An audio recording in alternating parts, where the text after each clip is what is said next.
Welcome,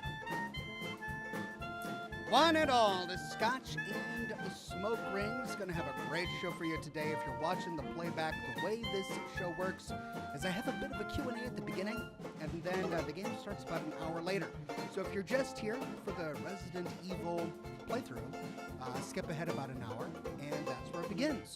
But if you're watching me live, welcome to the Q&A portion of the show. You've got questions, I've got answers, particularly if it's about the Fallout universe, but whatever's on your mind, feel free to ask away. Today I am smoking something special. This is I forget. But I went to a cigar shop, and it looked interesting. It was a Perfecto shape, which I typically don't smoke because they tend to be really expensive. But they kind of start at a torpedo, they then look like a Churchill, and then they end in like a little piggy tail at the very end. Anyway, that's what we're smoking today. Aged for 15 years, this guy. And we're drinking some 12-year-old Glenlivet, I believe. But it's good to have each and every one of you on the chat. Music is too loud. Okay, sorry.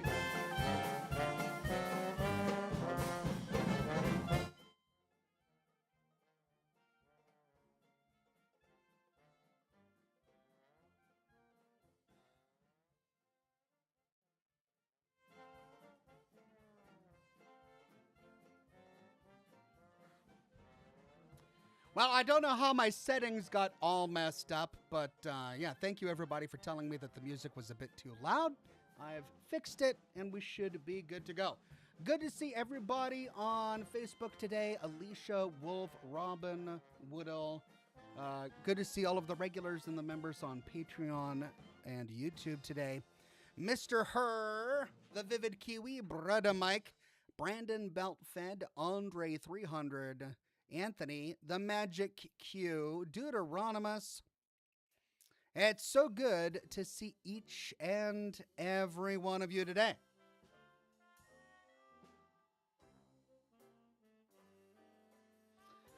Bloxamog says, "Hey Ox, this is my first stream and first ever question. What was the thing that made you want to play Fallout for the first time?" It was a coworker. I was living in California at the time. I was working at a company called WeGame, and until that time, I had never heard of Fallout before. But Fallout 3 came out. This was 2008, and my coworker at the time, Jeff, he got really excited because he had played Fallout 2, and he really loved it. And he couldn't wait to play the sequel. And then, of course, the trailer came out, and, it was a Fallout game set in the Oblivion engine, and they thought that was amazing. And so I kind of got on the hype bandwagon for Fallout 3. Then the game came out, and everyone in the office was playing it. And, the company took days off to just play that game. And I fell in love with the world and the universe. And even after everyone in the office got tired and they moved on to the next thing, which was, I think, Grand Theft Auto 4. That's what they wanted to play next. I was still playing Fallout 3. And I never beat it that first time.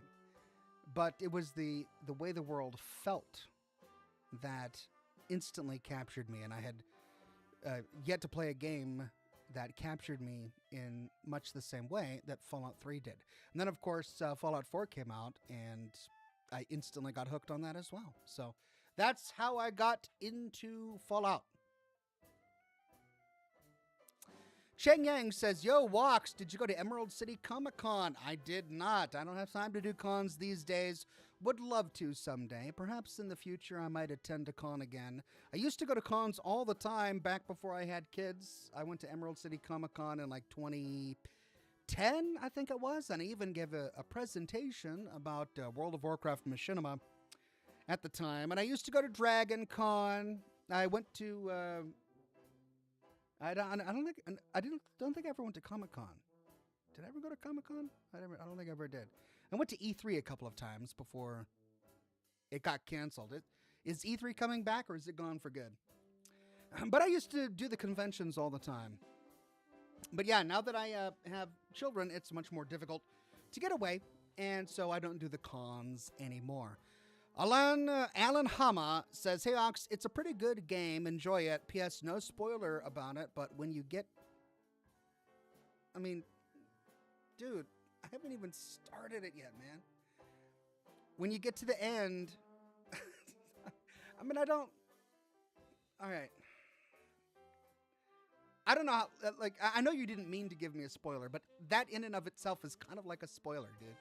Just when in doubt, don't say anything. Just don't say anything.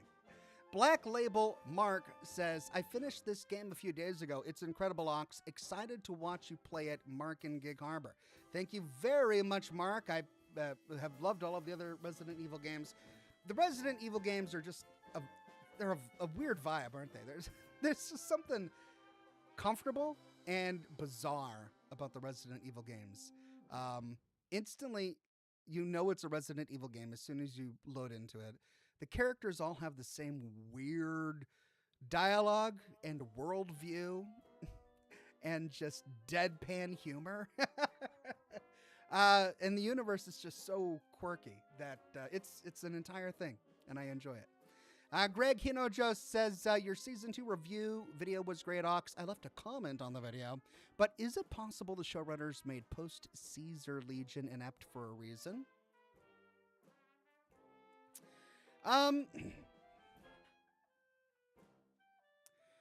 It's not that they're inept, because they are inept. And I think it's totally plausible for the Legion without Caesar to be more inept than they were with him. But it goes beyond the ineptitude of the individual members or the leadership of Caesar's Legion, because it falls into the realm of probability. And probability exists outside the influence of man. So the ineptitude of the men of Caesar's Legion don't influence the improbability of the plot that we find. The fact that they were at war for 20 years, which is longer than World War I and World War II combined, right? Which is longer than the Vietnam War and the Korean War, which has been longer than the war between Russia and Ukraine. Like 20 years. They were having a civil war in that little area for 20 years. No one made any headway against each other, and there was a skeletonized body of Caesar in the middle of their two respective camps that no one could touch in all of that time. It has nothing to do with the ineptitude of the Legion and everything to do with the implausibility of the scenario. That's just not good writing. That particular bit, right? And there's a little bit of that amongst a sea of good writing. But I wanted to be even-keeled in my review, so I talked about what I liked, and I talked about what I didn't like, and I didn't like that. Samurai Ravan says, "Hey Ox, are you ready for the Leon quips to return?" Yeah, I mean, Leon is such a bizarre person. And all of the people in the Resident Evil universe are just such bizarre people. The things they say and their solutions to problems and the way that they ridiculously flirt with each other when they're not meaning to. And it's just so weird that I am very much looking forward to diving into that world again, just to be weirded out by the entire thing. Kyle Howard says, "Hey Ox, love your stuff. Can you turn your mic up a tad? You're a tad quiet." Yeah, okay.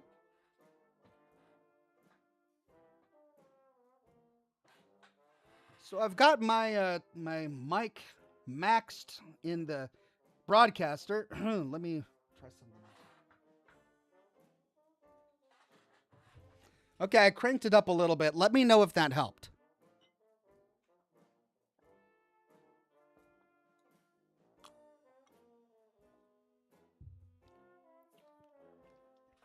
Only Starfish says, "Good to see you again, Ox. Last time I saw you was 2017. Amazing. Well, I mean, I was making Fallout videos back then, so it's good to have you back. I hope you're watching all my new content." John Cabaret says, "You sound fine on my end." All right, good.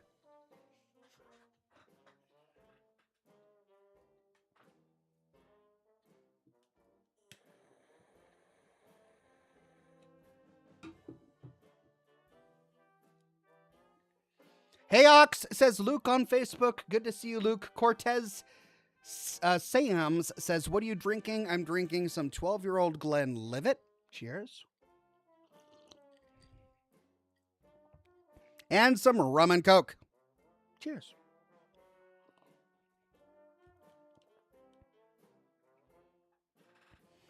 I'm just really glad I got my review video out because, as you know, if you've been watching the show, I struggled. It was almost a month. It took me almost a month to get that video out because I was battling sickness at the time and it kept delaying my ability to record audio. I don't know if you noticed it, but even in the video that I ended up publishing, my voice was still really scratchy because it hadn't fully recovered from whatever weird cold I had that lasted so long. And it's awful when you're a YouTuber and that is your bread and butter. It's what you use to make a living, and you can't do anything until your voice returns. And then when I finally sat down to work on it, it ended up growing exponentially. It started off as like a 40-minute video, and then I kept on adding more and coming up with new ideas and commenting on that, and it just ballooned into this monster of a review, an hour and 30 minutes for a review of season 2. But I think I tackled everything. I think I covered all our bases. So here we go. Red Eye Gaming says this game is peak Resident Evil Ox. You will love it. Good. I'm looking forward to it. Time Warper's on Twitch. Hi, Ox. Hi, chat. Hey there, Time Warper. Good to see you. Hope more people will tumble into the Twitch chat. Most of us are on YouTube. Some are on Facebook as well, but it's good to see you on Twitch.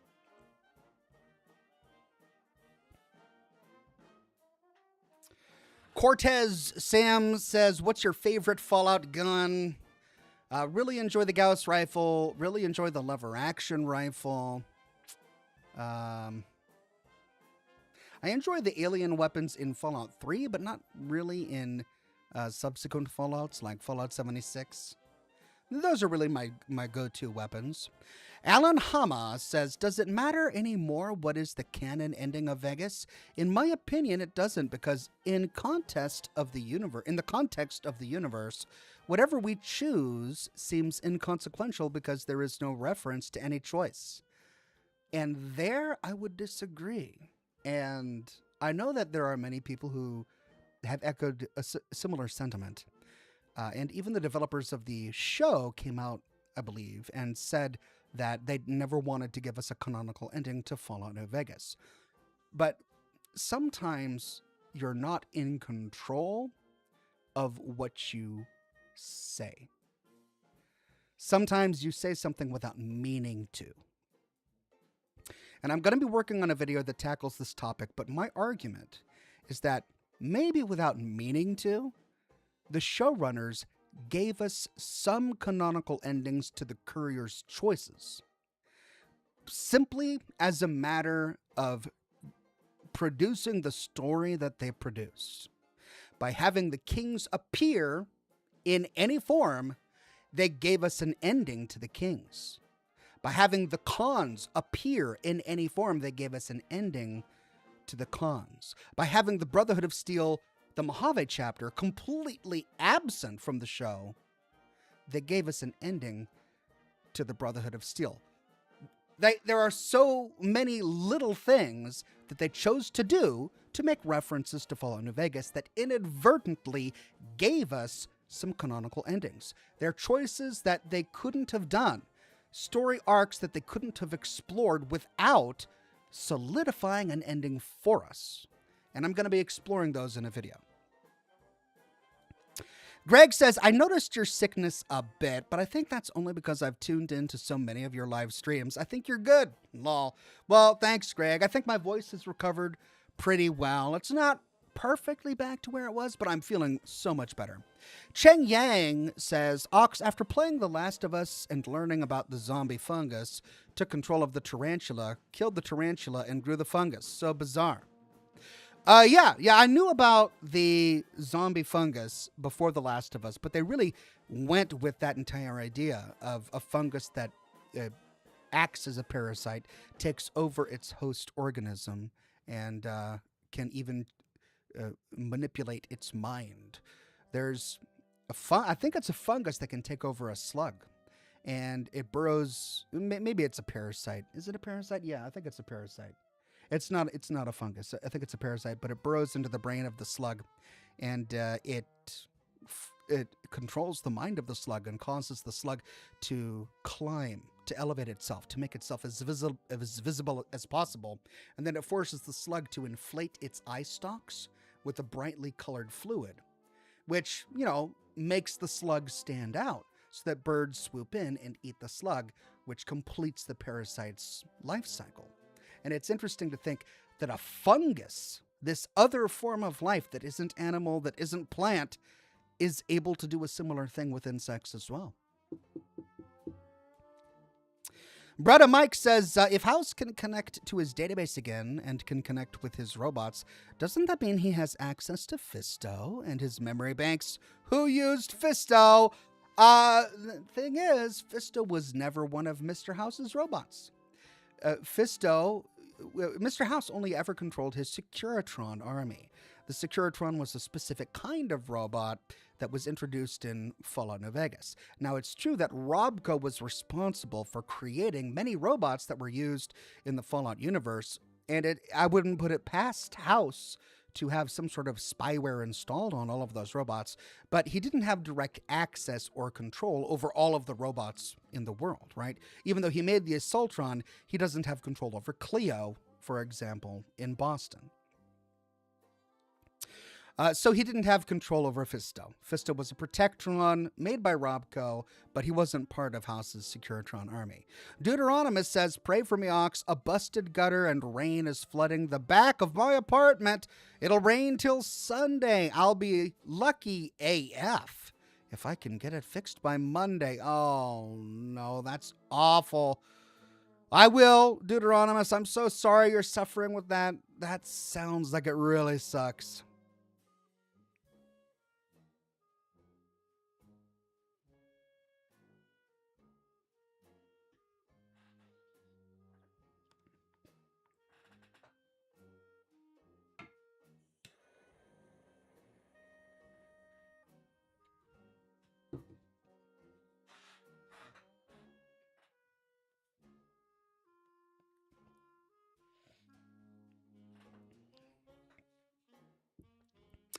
Gustavo says, God, it's been so long since I've watched a live stream live. If you had a cold that made you always congested and gave off and on fevers, I had that too. I didn't have that because I never got a fever. And I didn't have a lot of nasal congestion either. I never got a headache. I had chest congestion and a cough. And I had those for probably 3.5 straight weeks. And I still have it a little bit. It's not completely gone. And it wasn't even that bad of a cough. It was a pretty bad cough for about a week. Then the cough died down really a whole lot, but my voice never changed. It did finally change, but it took a long time to change back. Aristotle Minato says, sorry if it's a dumb question, but if nuclear energy was common in Fallout, why were the resource wars still about oil before the Great War? It's not a dumb question at all. It's a perfectly logical and reasonable question. I think it has to do with the timeline of the introduction of nuclear technology into the Fallout universe. Because we know that the divergence happened sometime in the 1950s, and that the projection of what the future would look like that the people of the 1950s imagined is what ultimately came to pass. But by the 2070s, even though nuclear technology had been developed, portable nuclear power hadn't been invented yet. And it was the portable nuclear power that you needed for cars to work, and it was the fusion cell in particular that you needed for laser weapons to work and for power fusion cores to be created, for power armor to work, so on and so forth. So the resource war started kind of before that, right? It was the world's fossil fuels being consumed by all of the planet's nations that allowed the Fallout universe to grow and develop. But by the time of the 2050s and the 2060s, there was becoming a bit of a pinch. And that's when the threat of the resource wars started to happen. The wars, I believe, began in the 2060s. I forget exactly, but I think it was in the decade of the 2060s. And the fusion cell wasn't invented until the 2070s, I believe, as well. So nuclear technology kind of was something that emerged as a result of the resource wars. There were a couple of things that happened all at the same time. The fossil fuels began to dry up. Alien technology began to be discovered and reverse engineered, and the need for portable nuclear technology became paramount. Like, they needed to have it. So it was like a perfect storm of all of that caused portable nuclear technology to be invented by America, which led to the cars, which led to nuclear-powered alarm clocks, and all of that, and of course, the laser rifles, the energy weapons, and the power armor.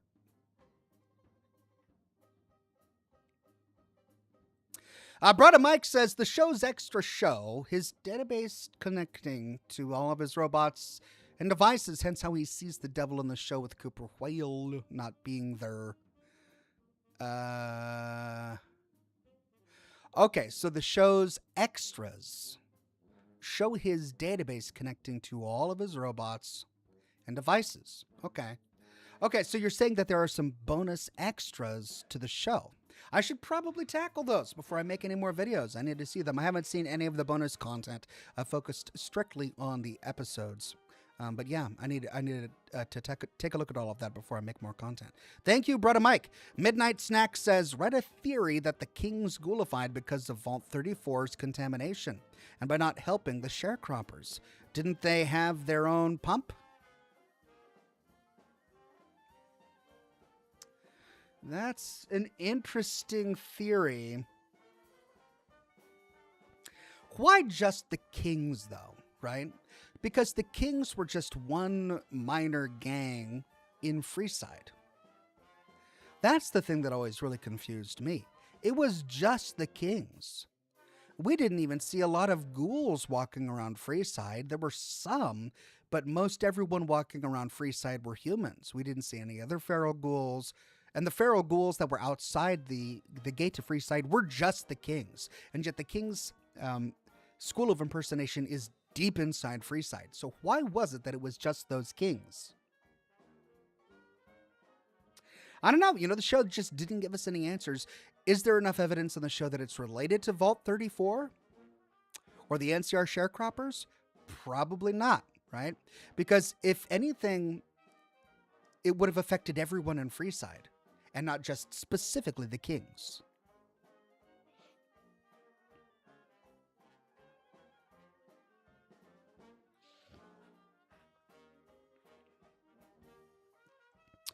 Neuralium says, I don't think Ox reads the Twitch chat, lol.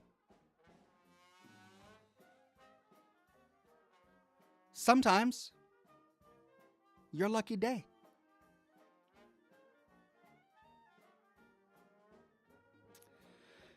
Matter of Splat on Twitch says, Ox wanted to say, some older Starfield content, sometimes infuriating, but as always, good to watch.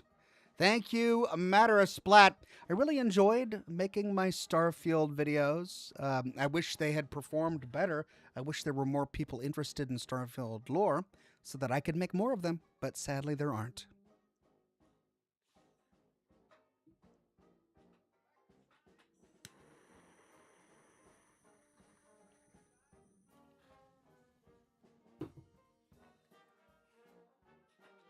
Cortez says, where's Rex? I guess we have to assume that the courier took him with him.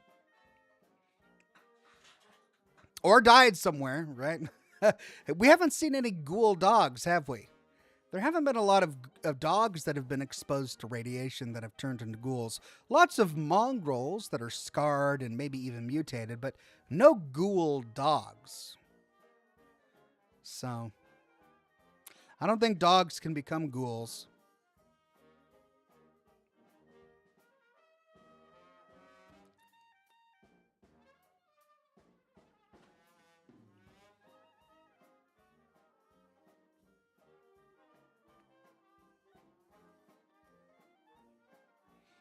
Hollow Negative says, hey, Ox, my girlfriend has been watching your content for years. Now we live together. That means I watch them too. It's Nuckin' Futz. The only reason I haven't... Oops, sorry. I switched to a completely different comment there. How did... Deuteronomus, I read yours instead. Here we go. Back to Hello Negative. You helped me understand Fallout, having not played the games. Thank you. Lesbians for Oxhorn. Awesome, I'll take it. I never thought I'd read that live on the chat, but hey, I'll take it. Lesbians for Oxhorn, that's awesome. Well, your girlfriend has amazing taste. You, of course, have amazing taste as well. And I'm so glad that the both of you have been enjoying my content. You'll have to let me know if, after watching my videos about the game lore, if you enjoyed watching the show. Jace Cooney says, I just wanted to say hi before I go to bed. Hey there, Jace Cooney. Well, hi to you. I hope you have a wonderful night's sleep. Thanks for stopping by.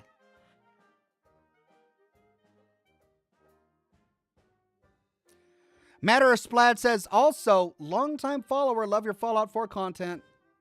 Thank you, Matter of Splat. Just worn out on Fallout 4. Well, I mean, the game has been out for a decade. You know, being addicted to one particular video game for an entire decade takes a lot of stamina. It sure does. I would know. But you know what? It take a long break. It's the kind of thing where I think if you give something you love a little bit of a distance for a while, then when you come back to it, you'll be reminded how much you loved it and why you fell in love with it to begin with. And your second, third, fifth, or 10th playthrough might feel more refreshing if you just have some distance for a while. Cornelius Noble on Facebook says, hey Ox, I watched a pretty good video describing the technology of power armor. Mentions how it's a wearable tank. So for the most part, you should be invincible. But I've had raiders with lead pipes who can cause actual damage. So in Fallout New Vegas, it was described as being like a vehicle that you can step into. And that, I think, was some of the inspiration that Bethesda used to sort of reimagine power armor for Fallout 4, which is how we know power armor today. And it is like a tank. It's a piece of technology that won America, Alaska. But it's not impervious. It's not invincible. Now, would somebody be able to tear you apart with a lead pipe? Or a billiard cue? Probably not in real life. But, you know, there's in-world game lore, and then there's what we have to suspend in order to play the game itself. There's the realities of playing a game, of turning that universe, turning that world into a game where we have to suspend our disbelief a little bit in order to get the game done. So is it likely that somebody could tear apart some power armor with a pull cue? No. But could somebody technically do that in Fallout 4? Yes, if you sat there plunking away at that power armor for 10 minutes, sure, you could eventually get the power armor to the point where it destroys due to the fact that you are taking away hit points from the person in power armor, right? That's just the nature of the game, and it's not necessarily reflective towards the lore.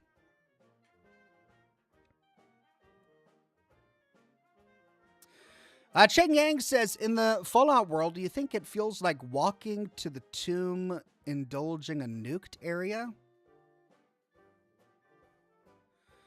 In the Fallout world, do you think it feels like walking to the tomb, including a nuked area?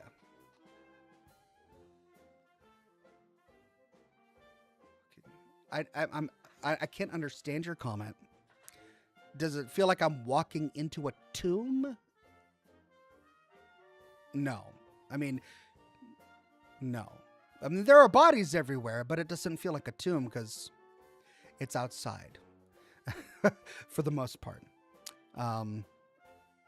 Walking into a building that has been destroyed, maybe walking into a building or a vault. Vaults might feel like tombs with lots of dead bodies inside, but then again, vaults aren't nuked areas either. So the nuked above ground world doesn't feel like a tomb to me. David says, Stogies glisten glory of your greatness. You'll love Resident Evil 9. Thank you, David. And Greg Hinojo says, who would you rather be stuck in an elevator with, Fisto or Mr. Gutsy?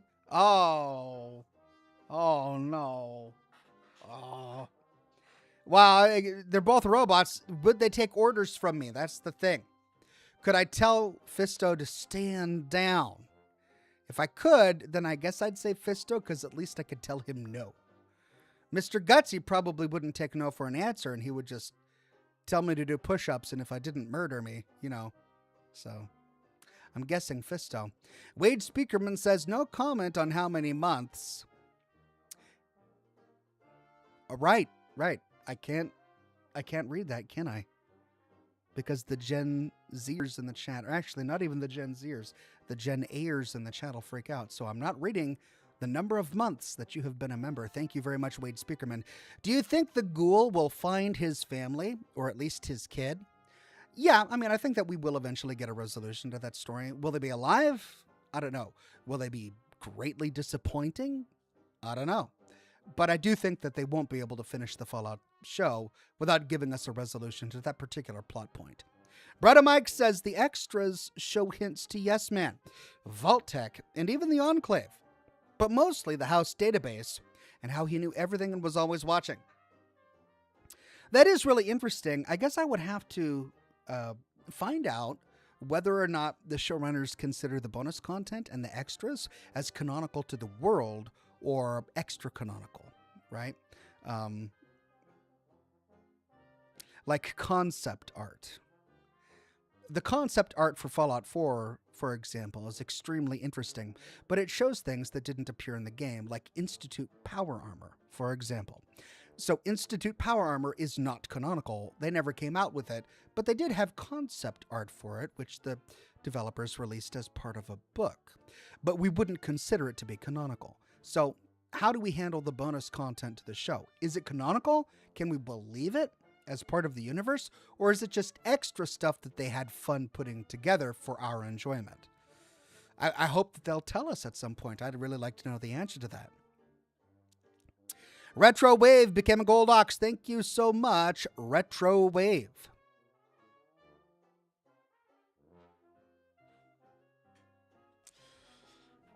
China says, hi, Ox. Hubby and I are big fans. Thank you so much, China. Glad you're watching.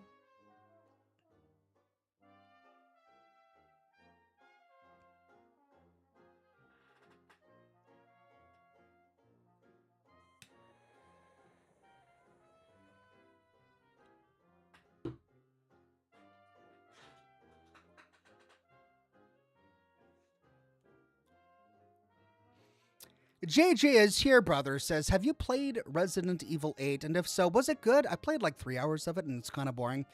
It is good once you get out of the village. I had a very difficult time with it as well at the very beginning. And if you go back and watch my live streams of Resident Evil 8, I spent too long in that beginning area because I feel like the beginning of Resident Evil 8 was just way too difficult and crazy. But once you get into the actual castle area, the big manor, and you meet some of the villains, then it kind of picks up. The plot picks up, the enjoyment of the game picks up, the gameplay picks up. It's not a perfect Resident Evil, but I did get to the point where I was enjoying it, and I finished it.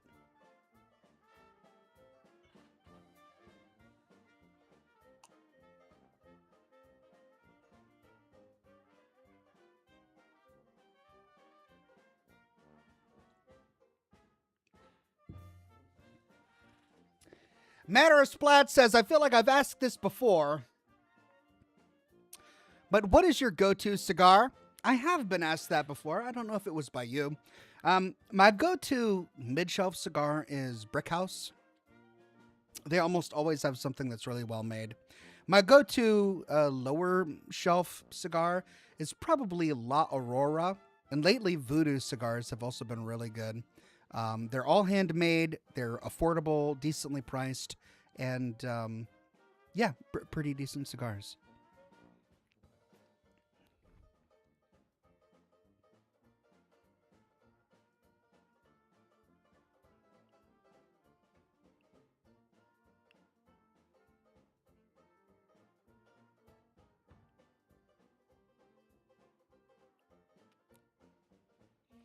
Samurai Ravan says Lamau. Yeah, Ox struggled. Hey, you don't have to agree with me so quickly. You could try to disagree. You could be like, no, Ox, you did good at Resident Evil 8 at the beginning. You did all right, Ox. You were pretty good. No, you didn't. You said, yeah, you did struggle, Ox. Why you gotta be like that? My own audience throwing me shade. Man. Retrowave says, just finished being on the road for 5 months. Finally get to take a month off. I begin my vacay watching you, good sir. Hope you enjoy the game. Thank you very much, Retrowave. It's good to see you again. Retrowave became a gold Ox. Hopefully you won't be out for quite so long next time.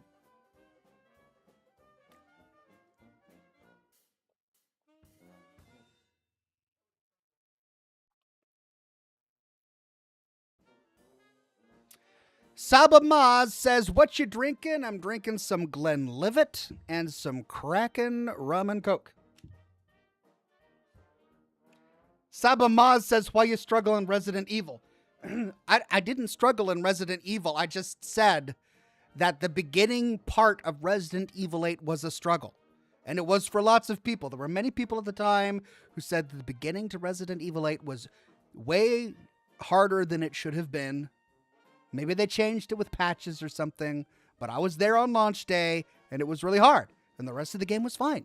I didn't struggle with the rest of the game. It was just that little bit at the beginning.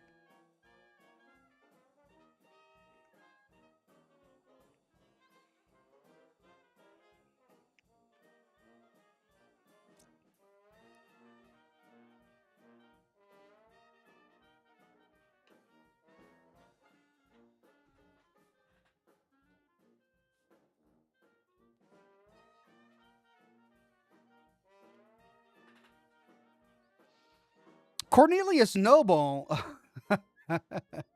on Facebook says, hey, Ox, everyone asks where you'd want Fallout 5 to be or what new factions you'd want to see in Fallout 5. But what greaser gang would you think up if you could? Like your own idea for something like the Kings or the Atom Cats.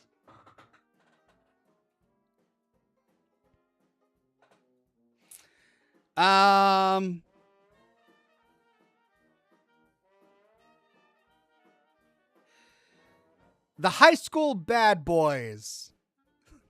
A greaser gang found in the ruins of a high school. And they were all raiders, but for some reason, this particular high school, the bathrooms were filled with pomade. And so the raiders felt like, hey, if there's so much pomade here, we might as well use it. And doggone it, in the basement, they found a stack of leather jackets, and boom. The High School Bad Boys, the Greaser Gang, was born. And they can dance and sing. They dance and sing. I see it now. This is gold. Okay, I need to get on the horn of Bethesda. I need to talk with them about this. We need to have some dancing, singing, Greaser Gang guys in Fallout 5. This is a brilliant idea.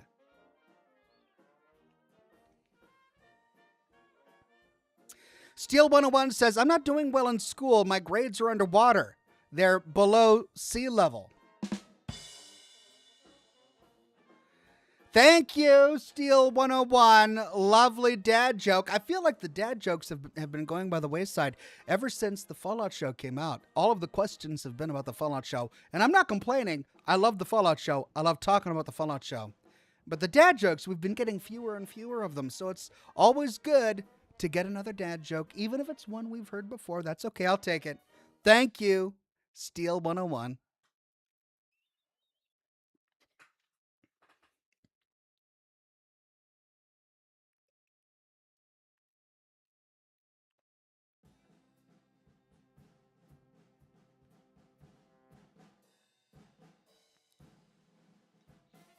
Gustavo says, speaking of Resident Evil 9 tonight, you gonna do first person or third person? You can do both for both characters. Default is first for Grace and third for Leon. Um, I think I want to do third. I typically like first person in games, but Resident Evil feels like a third person game. I don't know, I'll see. I actually haven't fired it up. I usually test the game out first before I go live, just to make sure it works on my computer.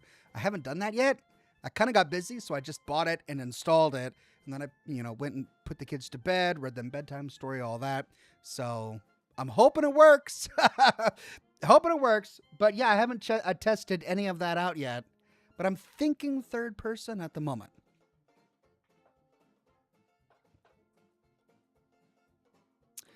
Steel 101 says, after this, you should play Resident Evil 5 through 6. Really fun. Maybe I will. I do know that they're on my list of games to play. Blaze of Glory on Twitch says, I really enjoyed the Fallout show so far. Watched with my mom and had to sit there explaining why Lucy was in so much danger after the hospital scene. Oh, yeah. If only there had been somebody there to explain it to Lucy before she made that awful choice. Like the ghoul who knew all about the Legion, if only he had opened his mouth. Greg Hinojos says, for the record, I recommend first person when the game prompts you. You can always change it later if you don't like it. Really?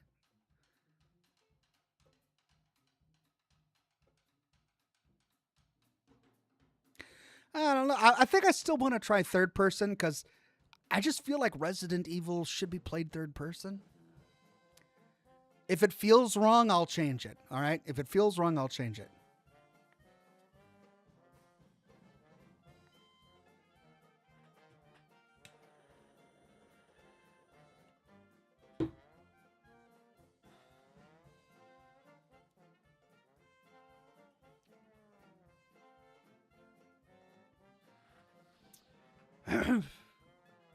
Gandrag on Twitch says, speaking of your computer, what was the resolution of your PC problems a few months back? Just very briefly, I disabled one of my cores. It was a CPU problem due to the generation of Intel processor that I purchased. I sent it to 2 different PC repair shops. Neither of them agreed to work on it because they said that the cigar smell made them nauseous.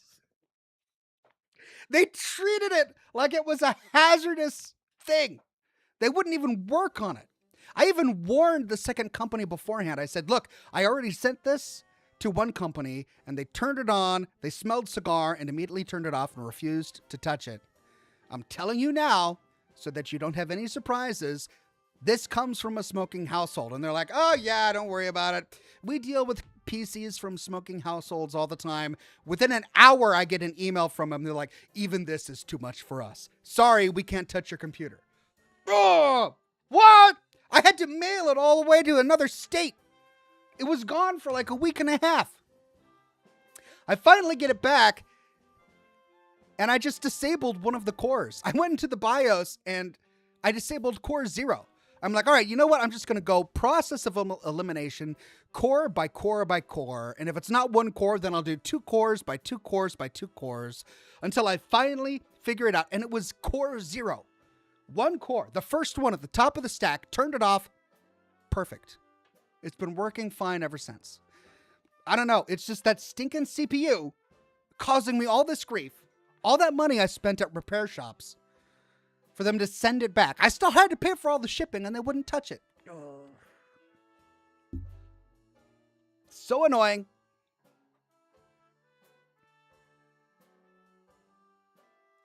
Greg Hinojo says, my recommendation is solely for scare reasons. Oh. I think I'll be scared enough for third person. I don't need that kind of level of anxiety in my life right now. No, I'm gonna play a Resident Evil game and it's gonna feel like a Resident Evil game. John M says, why did the ox sit down? Because it was ox-exhausted.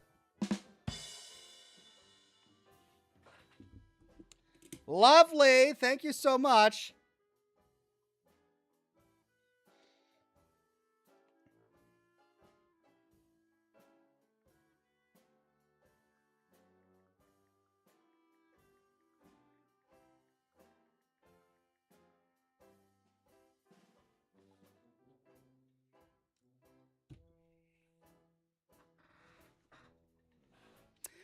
Gandreg says, that's an amazing solution. Well, I'm at least glad it's working for you. Thank you for the explanation. You're welcome. I'm glad it's working too. I'm annoyed that I suffered for so many months due to a stinking stupid CPU misprint. Ugh. Oh well, it's done now, and I haven't had any problems since. It's been working flawlessly. I can play all my games. I was able to upgrade to Windows 11, which I couldn't do. Like, it wouldn't even let me upgrade to Windows 11 on the last, before I disabled Core 0. It was crazy.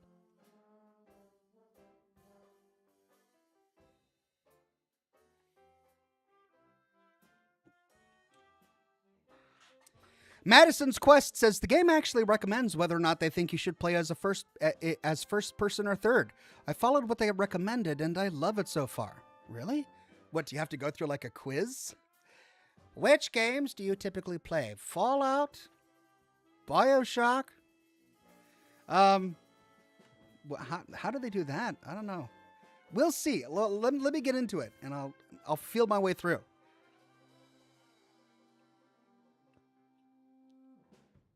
Deuteronomous says, dude, that's some BS that you lost your shipping. They better have at least sent it back at their expense. No, like I paid, I didn't even have a box that was appropriate. Like they wouldn't consider repairing it unless I used their special box. A box that they knew the computer would fit into and that had all of the appropriate padding. They wouldn't even touch it unless I used their box. So I paid to buy the box. I paid to have them ship me the box. I then packed it in the box and took a picture of it in the box and sent it to them and got approval from them to ship it in the box to make sure I packed it correctly before they would agree to receive it. Then I paid to do overnight shipping because it's my work computer and I couldn't do my show without it. So I paid for overnight shipping and that was on me. Like I could have done it by ground, right? And that's what they recommended, but no, I needed it, so I paid for overnight shipping. And their argument is that it's not their fault that I needed it the next day. It's not their fault that it smelled like cigar. And I didn't want to deal with it. I didn't argue with them. I didn't press it. I'm not going to patronize them again because that really annoyed me.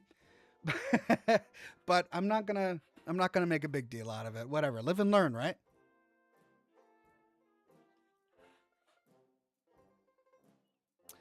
Cornelius Noble says, I think it'd be funny if there was a gang at a Chrysler dealership. They have all the in-game hot rod magazines and they find schematics from the manufacturer. Their sole focus is getting a car working. Your quest is to help them find the parts and assemble a car. You get it assembled and running, but then something happens and it's rendered unusable. Just a fun side quest. I would love that, but I can tell you right now that if they were to ever put a quest like that in the game, they would get inundated by angry messages from gamers saying, what? You gave me a car to drive and then I couldn't drive it? Screw you, Bethesda, blah, blah, blah. like they would get so much hate for doing something like that.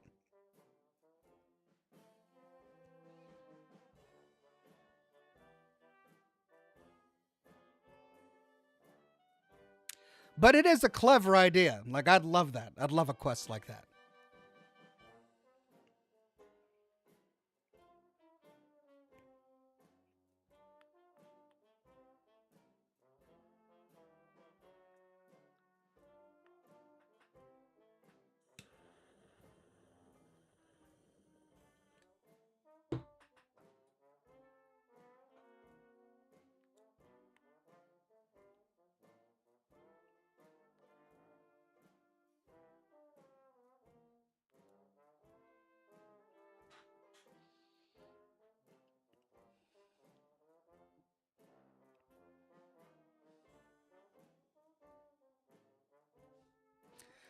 Blaze of Glory says, I hate to make Oxhorn feel old, but I grew up on Oxhorn's short shorts. Rafflemau is just a classic. Man, people have been making me feel old for a very long time now, so don't worry about it. I already feel old. There's no way that you could make me feel older than I already feel. Even my kids sit and say, man, you are so old. You were born in the 1900s? Dad, did you know Einstein? Like, that's the kind of thing I have to deal with every day. Okay. So it's like there's nothing you can say that's going to make me feel older than I already feel. Yeah. But yeah, I'm glad you're here. Thank you for watching even my old World of Warcraft stuff.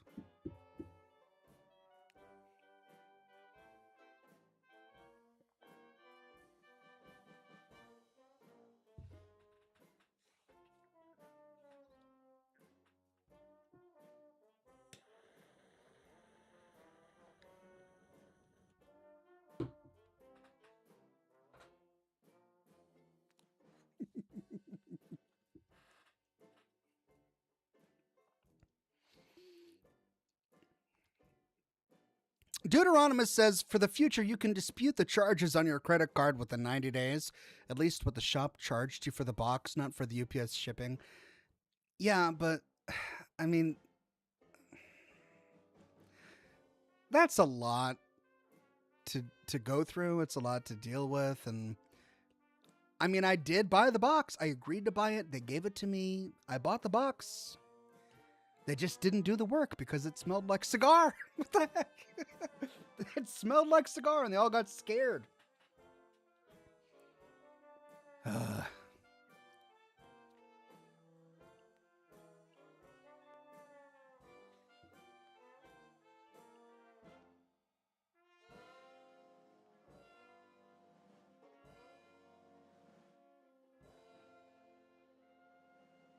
Wyatt McCleave says, Oxhorn, should I quit my warehouse job? I mean, why are you asking me that? I don't know you. I don't know your situation. Maybe you live in an area that has few jobs, and a warehouse job is a rare thing to get. Maybe the warehouse you work for has great job security.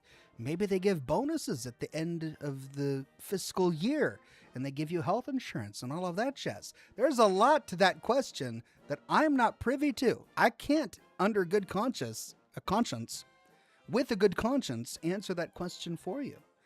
Is a warehouse job anything to be ashamed of? No. It's good, hard, honest work. There's nothing to be ashamed of for having a warehouse job. I worked at fast food. I worked construction. I worked as a shuttle driver for a hotel. I've done a lot of jobs like that, blue-collar jobs, all my life. Those are good, honest jobs. So it's something that you need to answer for yourself. Does it make you happy? Are your needs met and fulfilled? Is your boss kind, or are your bosses at least tolerable? Is it a decent workplace? If it's not any of those things, if it's poor pay, if it's an awful job, if the boss sucks, and you do have other options, then yes, of course, find another job. But really, the only person who can answer that question is you. There's no shame in a good warehouse job.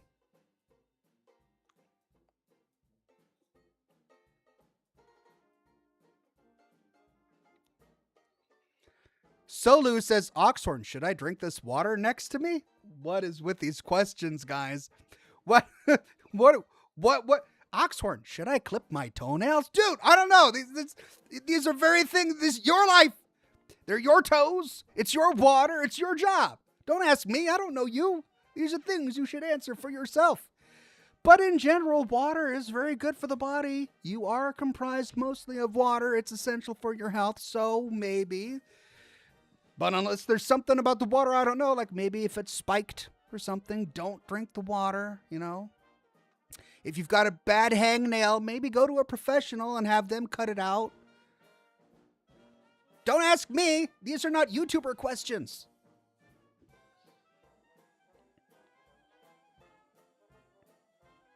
Seba Maz says, Oxhorn, should I eat a sandwich? Again, hunger is something should be satisfied. I get it, but I don't care.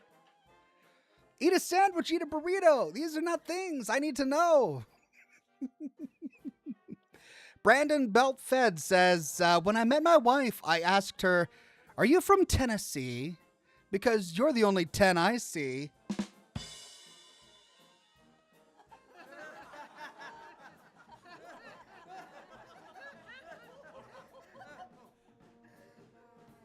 Worked like a charm. Cheers, folks. Thank you, Brandon Belfed. I'm glad it worked for you. That's a big thumbs up.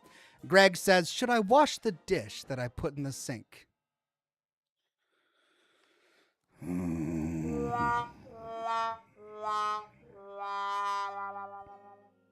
No. Let it mold.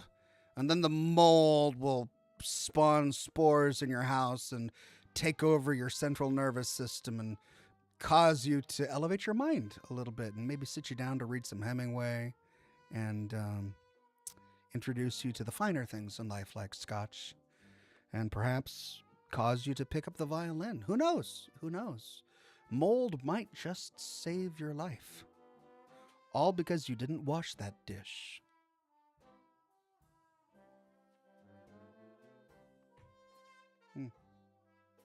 Why is the rum gone?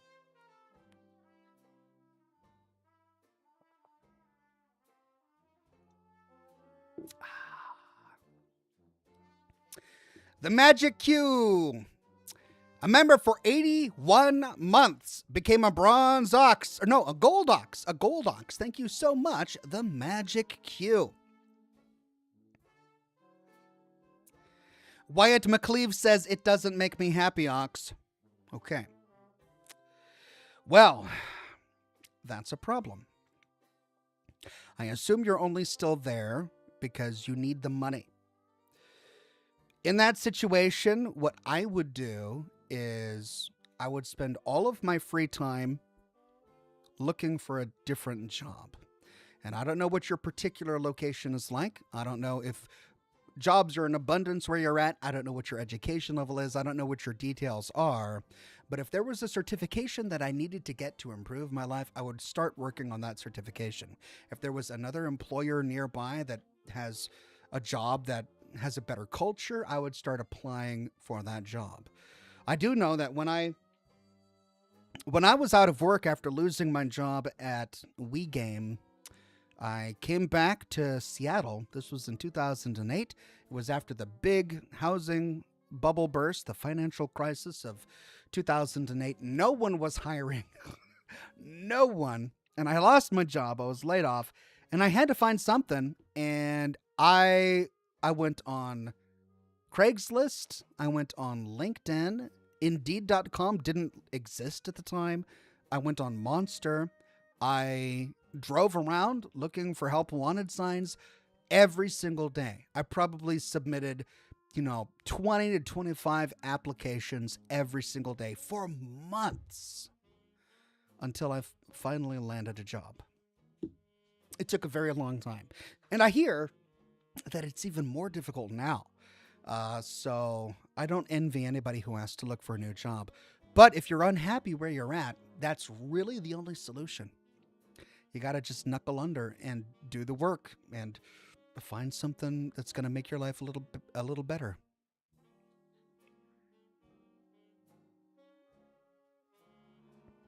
Greg Hinojo says, of course, ask any Mr. Handy and they'll say electrons have mass.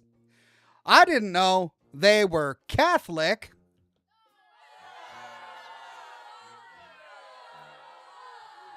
I take that back.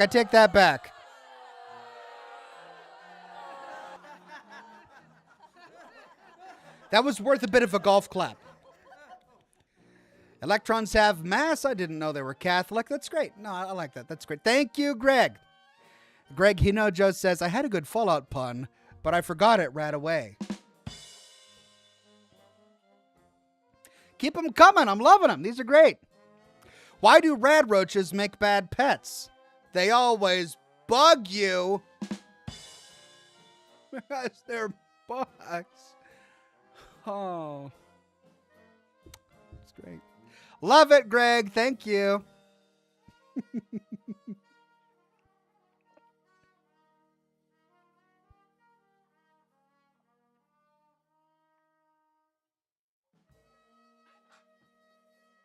Oh, my goodness. It is time. You're right. Everybody, thank you so much. Keeping me on schedule. It's time to dive into the game.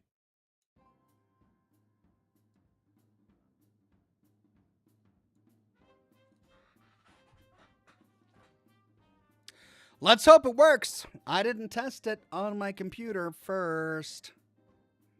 So crossing fingers.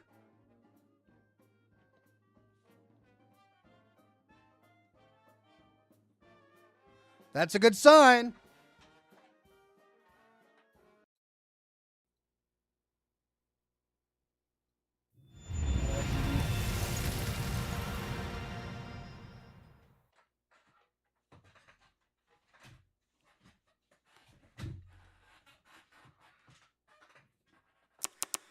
Okay, English on audio device, surround sound, headphones. All right, there we go. Max brightness, adjust until the pattern is no longer visible. There is no pattern. There we go. Yep, confirm. Right, that's good.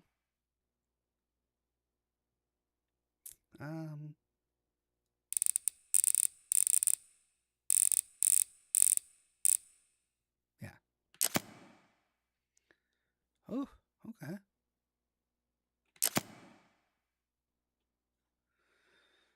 It's recommended to use first-person perspective when playing as Grace to enhance the horror elements, and to use third-person perspective while playing as Leon to enhance the action elements.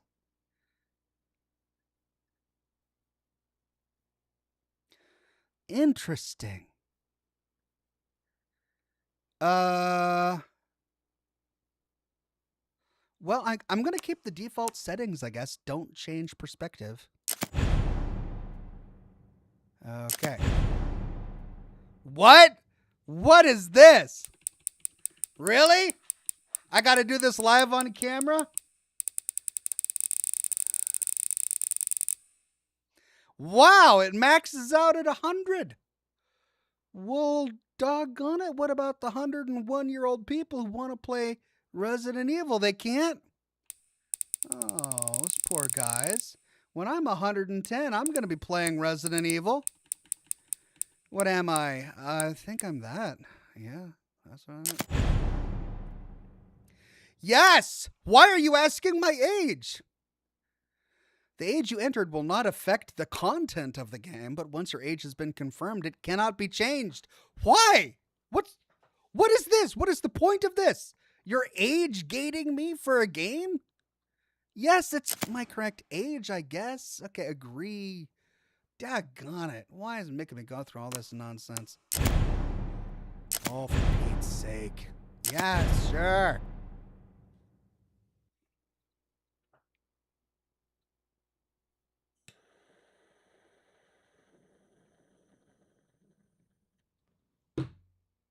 Well, we got to sit through compiling shaders. Sorry, everybody.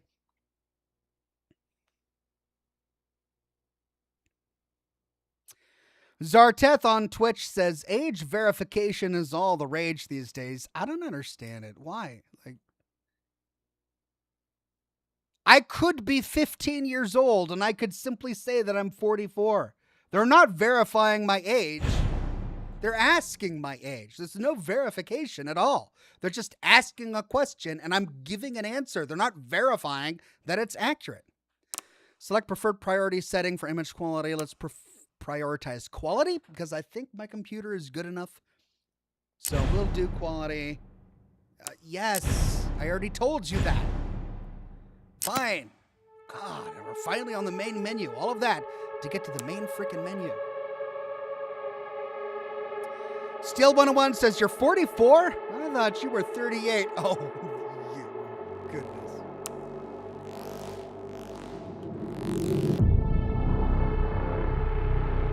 Corley Gibson says, good night, Ox and chat. I hope you have a good Scotch and smoke rings. Thank you so much, Corley Gibson.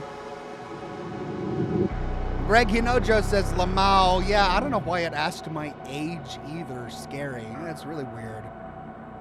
Michael Ewan says, have any monitors past CRTs needed you to adjust? No. I've never had to adjust any monitor. Every monitor I've ever bought has all these weird presets, like gaming preset and like driving preset for some reason, and then football preset, weird stuff. None of it has ever mattered. The new guy says peak gaming. Yeah, 5 minutes into the broadcast of the game, and I'm just now making it to the title screen. Gustavo says Capcom literally makes their series in 3S. So since this 9, they are gathering data about demographics. I don't like that. Okay, options. Let's go to graphics, borderless window. Good.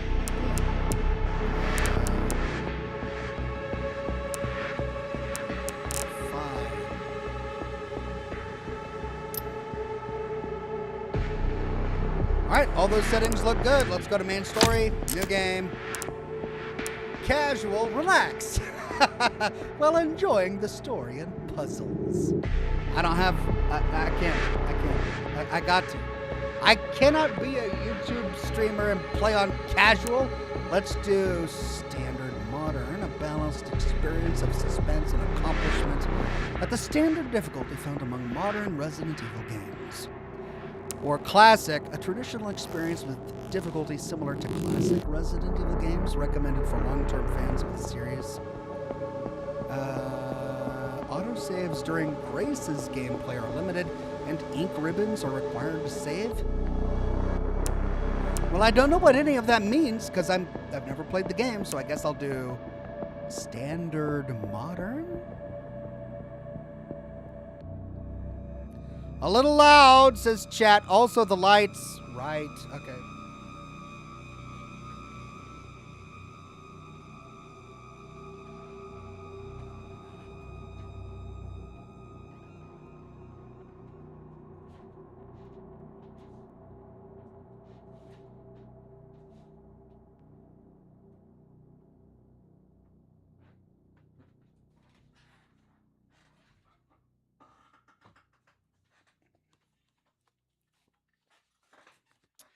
Okay, Courier Immortal says, nah, go classic, bruh. Dude, I'm not your bruh, guy. Classic says Aaron the Architect. Modern is not worth it. Classic, okay, everyone says classic, so okay.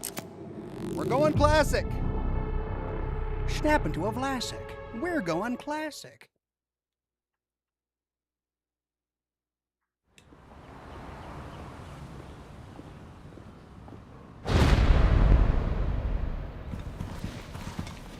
Sir.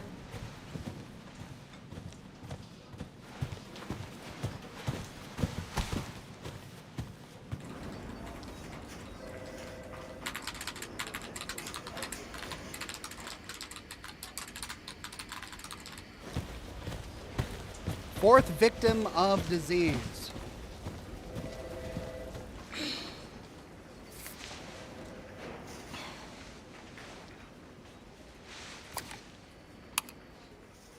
Raccoon City lockdown extended to 2040. U.S. withdraws from treaty on the prohibition of bioorganic weapons. Do I know that character? Was that the girl at the end of the last game? Grace! Grace Ashcroft. Yes? My office. Oh, coming. This seems familiar. Was this a cutscene at the end of the last game?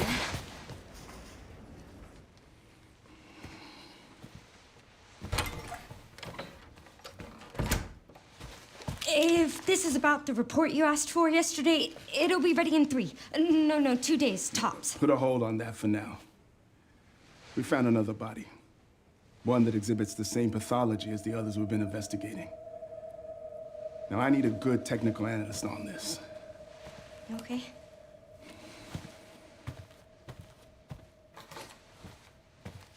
I need your eyes on the crime scene. The run would hope.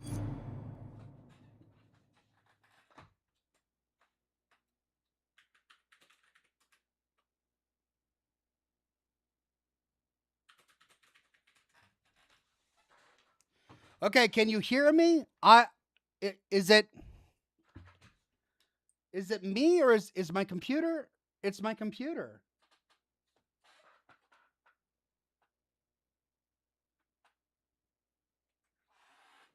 Can you still hear my voice is the big question. I'm trying to figure out if this is an internet issue or if I've got some sort of user interface issue. The audio is good? Okay, so it's not an internet issue. Oh. Camera frozen and game? Crap.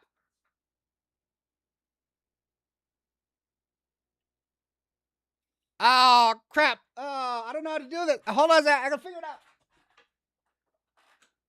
Why do these things always happen to me?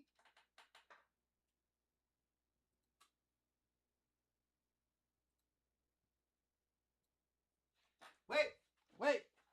That might be working. You can't see my face, but that's working. Tell.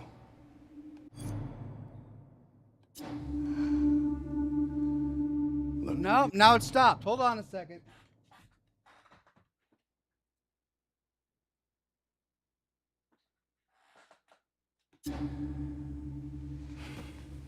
I know that's where your mother was murdered.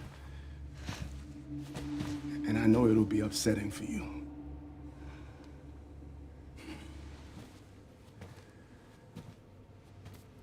Alyssa died 8 years ago. Perhaps it's time for you to face the past. Confront that fear head on. Grace, I won't force you to go. But do you think you can do this for me? Okay, so I remember this. Investigate that crime scene and report back to me with your findings.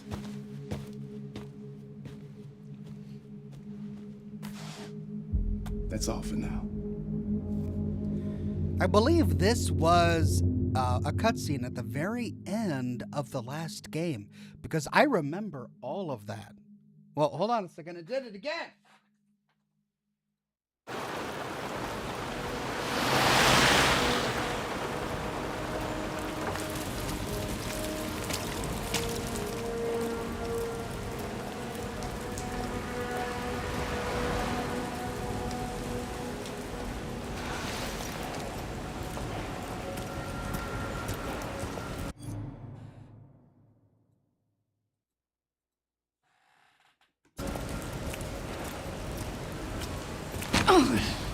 Sorry.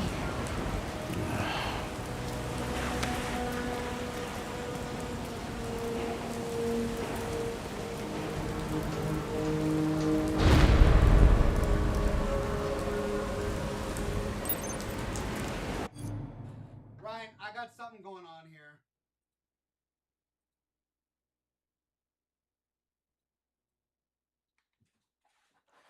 Okay, I don't really know what's going on, but I've got some sort of interface problem that didn't crop up until I started the game. Capture card overheating, says the new guy. Yeah, that might be it, honestly. The thing is, I'm afraid that if I bump it, it's gonna discombobulate to the point where I would have to end the broadcast to get it to working again. It's Stassi says new stream. Yeah, it might necessitate a new stream. I might have to restart the computer and plug things in and out. Hold on a second. Let me try something.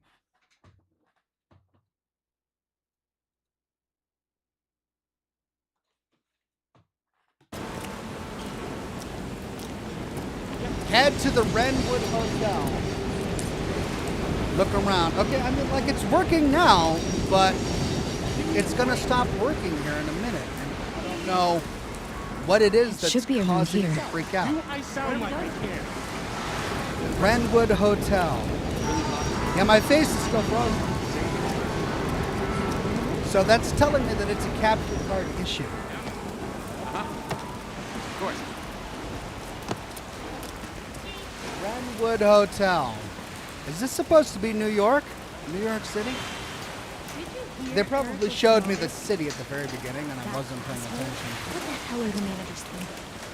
So, what happened with the miss? Oh man, she was pissed. She forgave me in the end. Renwood Hotel. Advertisement poster. Hey, what's this? No way. I swear, I'll never do it again. Missing. All these missing people, Anyway, how about you? including an elderly couple.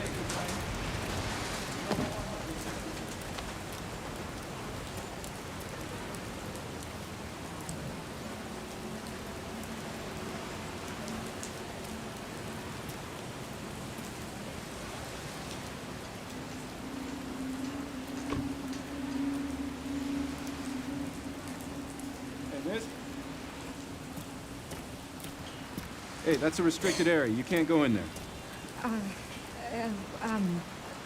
Why? It's an active crime scene. Oh, right. Sorry. Just a sec.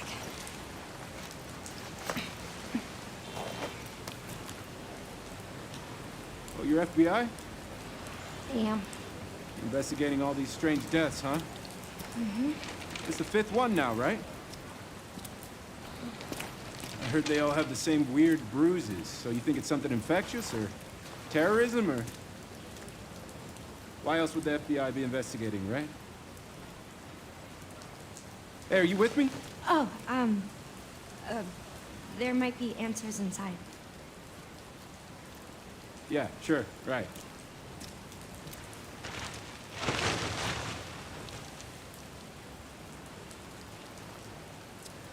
Well, I mean, the game looks like it's working. Be careful in there. Whole building's condemned. Word is they're finally gonna bring the whole place down. Yeah, thanks.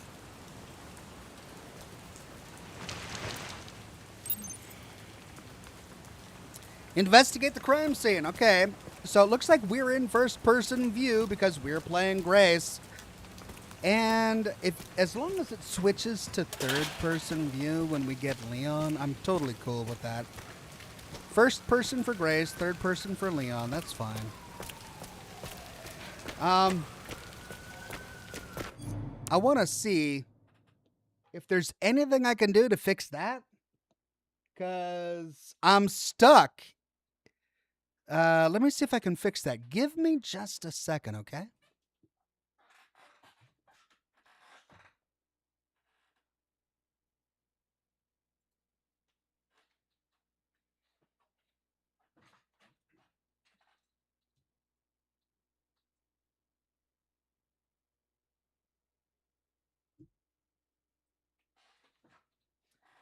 No, I'm afraid if I fiddle with that, I'm gonna mess it up. So guess we're just not gonna have a face cam for today's gaming part of the broadcast. And holler loudly in the comments if the game freezes again, so that I know that I have to do something, okay? Try to reactivate the source in OBS, says the great Arlo man. Okay. Reactivate the source in OBS. I can try that.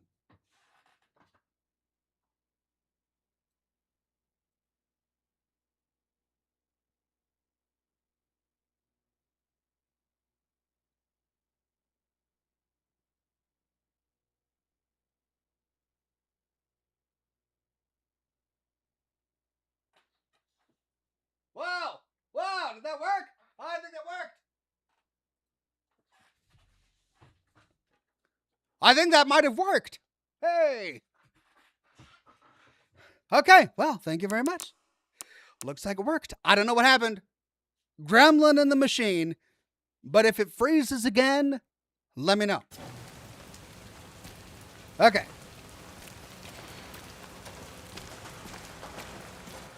Why am I even here? Because it's your job.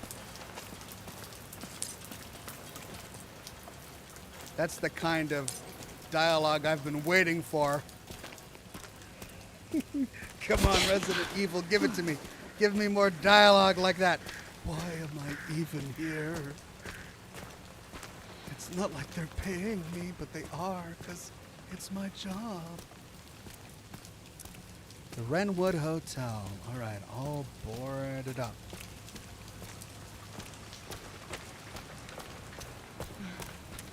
Ooh, employees only. I guess we go that way. Do I have a light? Oh, I don't have a light. Oh, man, this is going to be awful.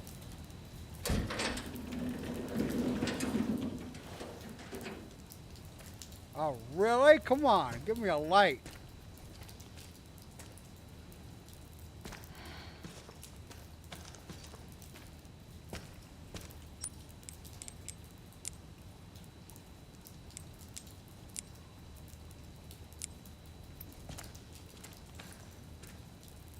How do I use it?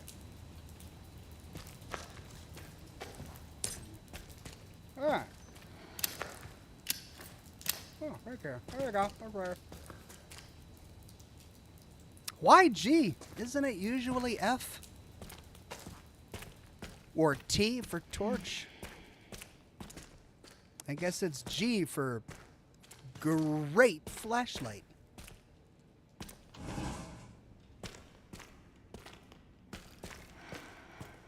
So if they wanted first person for the horror elements for this particular character, it means they're going to have jump scares.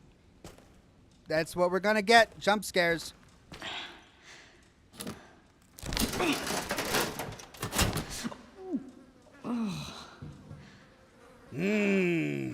Meat.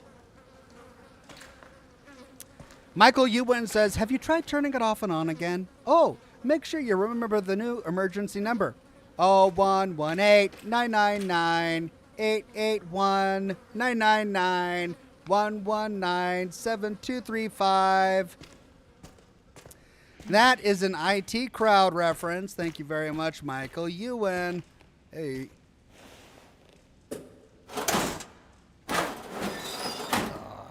Nothing in that one. Okay. Had to pull that one really hard.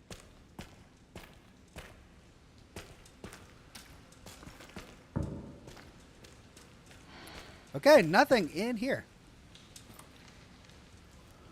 Oh, yeah. Look right through it. Get your face really close, because that's what normal people do. I can't.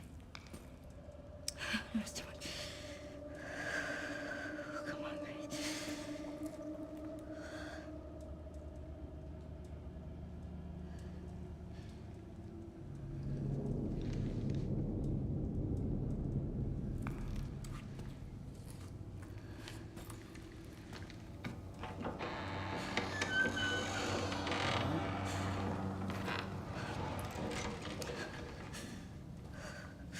Oh.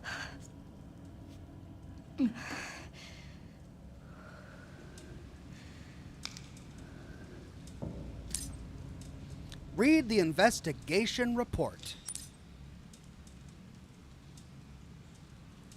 You can check your required items from the items menu and examine them for more details. All right. Federal Bureau of Investigation, the Wrenwood Hotel case. A report that details the unexplained death at the Wrenwood Hotel. Oh, read.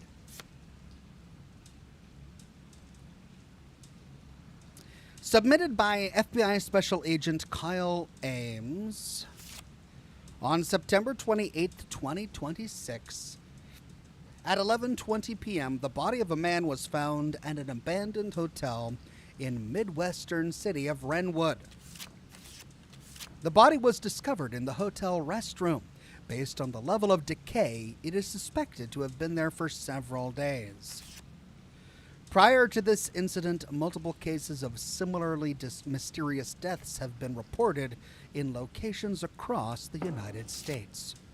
H. Ramirez, 59, pronounced dead at Stoneville Hospital. E. Wilkins, 51, pronounced dead at Hotel Denbar. K. White, 67, pronounced dead at Green Oak Apartments. M. Warren, pronounced dead at Night Valley Nursing Home. It has been confirmed that all the identified victims were survivors of the Raccoon City incident, and all above 50 as well. The victims' bodies all had extensive black bruising.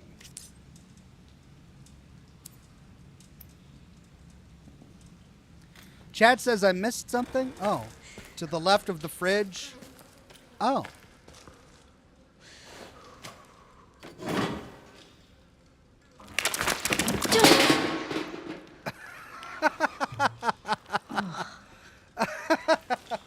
Are we going to leave the paper or are we going to read it? Oh, come on. I can't read the paper. Afraid of a few maggots? Come on, let me read the paper. No. Can't read it? Aww. This is a nice change of pace, though. Usually in games like this, as soon as you open the door to the next room, they don't allow you back into the previous room. But here I am. I'm able to go back and find something that I missed. That's great. Okay, well, we got a lot of stuff set out for us. 1, 2, 4, 5. Where's 3? Where is 3? Let's start with 1.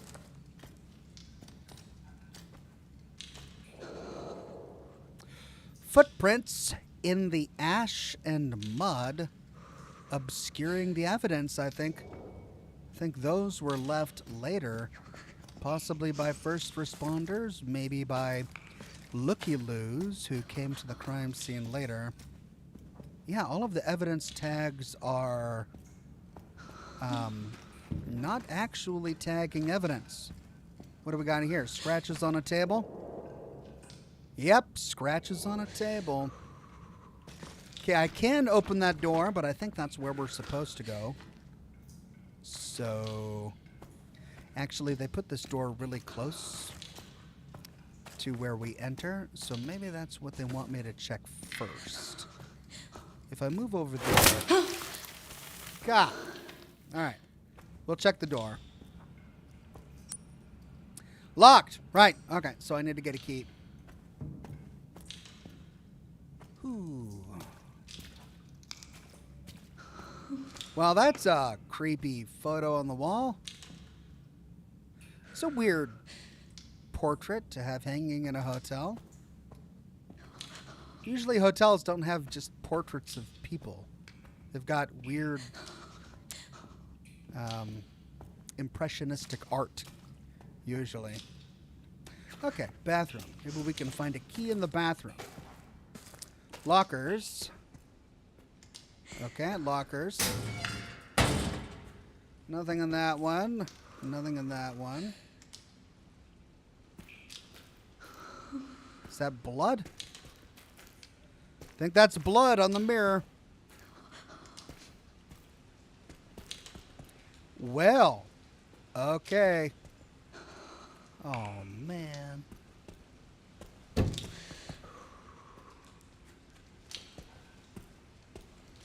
Oh, man. Oh, I can't get in that one. Here we go. What's behind door number 7? Oh, really? I gotta open the toilet? Come on. All right, here we go. Here we go, yum yum. More maggots. It's maggot soup. Oh, and we're gonna put our hand in it. Normal people do this. This is what normal people do. Oh, we don't have to put our hand in it. Thank God. We're just going in for a closer look. Those are maggots swimming amongst turds. It's turd maggot soup, everyone. Oh, this is not what I wanted from Resident Evil. I wanted some Resident Evil, not Resident Fecal. Oh.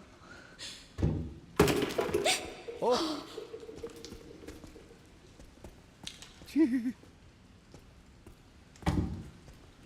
Okay, let's get out of the bathroom. This has been gross. We still don't have a key.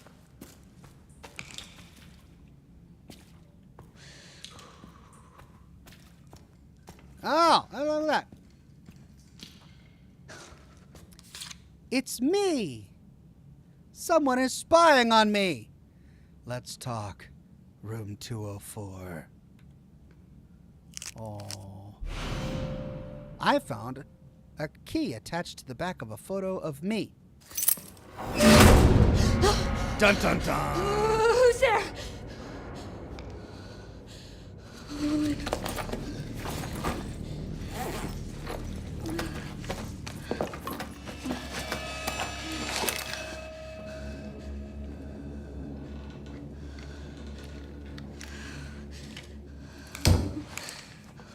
What do I do?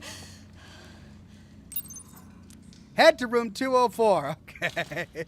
Oh, she's freaking out, man. All right, do I have a gun? Yeah, I got a gun. Man. Do I have to worry about batteries? I hope I don't have to worry about batteries. All right, so that goes back to the bathroom. I don't want to do that. I need to go to the 204. So I got the key. Wait a minute. If I came from here, yeah, that's the kitchen. Can I go back out? Maybe I can go back out, but I got to continue the investigation. Here we go.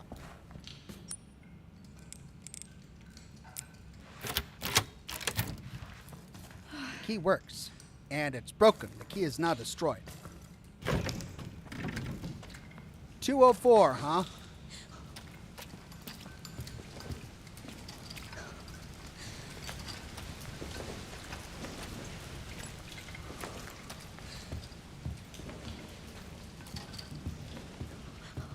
Lobby, lounge and bar. Okay. Well, that's the coat check. Something on the ground. Hotel pamphlet. The Wrenwood Hotel has been welcoming guests from all walks of life since opening its doors in 1928. Experience the warm embrace of nearly a century's worth of history, along with Wrenwood's time-honored traditions. Time-honored traditions like cleaning your toilets so they don't develop maggots. Okay. Well, we are behind the front desk. Any loot back here? Anything interesting? No. Okay, so there's an employee room. The office. Let's go into the office. Ooh, the safe. Someone trying to get into the safe. Look at that. Someone pried at it. All right, anything interesting in the office? Ooh, it's a Fallout fan. I have one. I found one on Etsy. Or no, eBay. I got it on eBay. Here we go. Hey, documents. Notice of closure. To all employees, following the recent incident, management has been working hard to restore public trust. Unfortunately, due to the extent of the damage, it is unclear if it will be possible to reopen. Consequently, it is with great regret that we must announce the official closure of the Wrenwood Hotel. We apologize greatly for the impact this may have on you and your families, and wish to extend our heartfelt gratitude for the support and hard work you have brought to the long-standing business. Oh, everybody lost their jobs. That's sad. All right, we got a map of the building. Hey, okay. So, first floor. Lounge and bar. We explored the men's restroom. We couldn't get into the women's restroom. We came in through the kitchen, through this alley? No. Through a door here, I guess. We went down that hallway, and we're now in the lobby and in the office. Okay. So I guess we got to go through this door to go from the first floor to the second floor. Yay, I've got a map. Cool.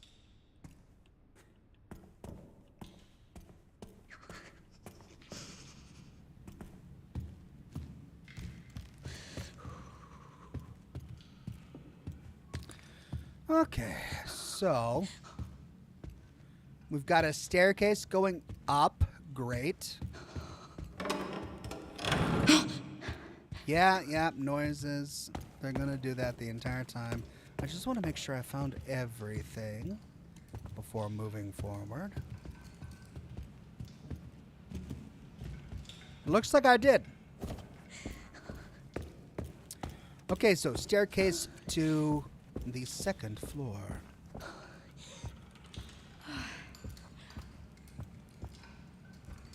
Oh, we've got some fallen taxidermy here.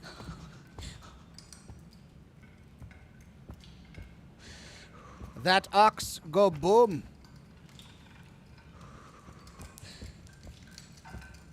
And to the second floor. All right, so we took that staircase. Oh no, we're at the rec room, which leads to room 204. That's the only thing that the rec room attaches to. Emergency exit locked. Okay. Right? What's all this? Oh, that's the postcard I got. Those are the documents I found. All right. Hello. Wire cutters. A tool. Cool. That'll come in handy, I'm sure. Shit. She is freaking out.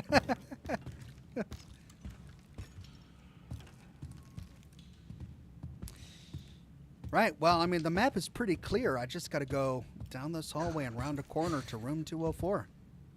Oh. Who would go to that nursing school? Good God. Your health comes first. I'm Nurse Ratchet. I mean, don't people look at the models before they hire them for their advertising posters? That's creepy as hell. Oh, my God. Jeez. Don't send me to that hospital.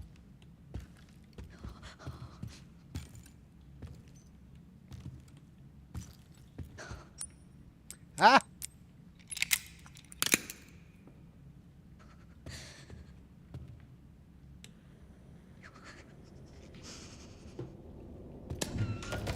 Ah!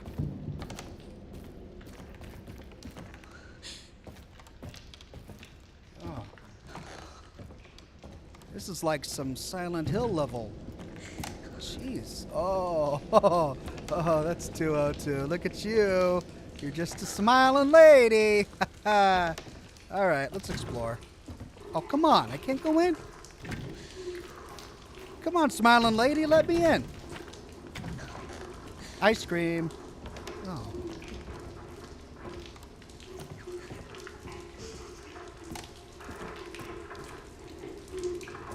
Let's talk, huh? Okay. Who are you and why do you want to talk to me?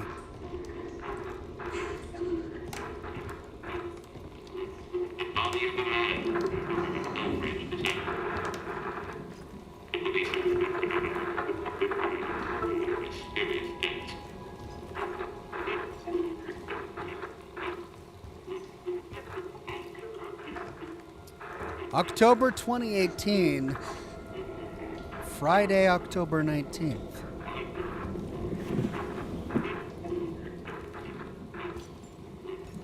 Oh, what? Oh, no. Do I got a stalker?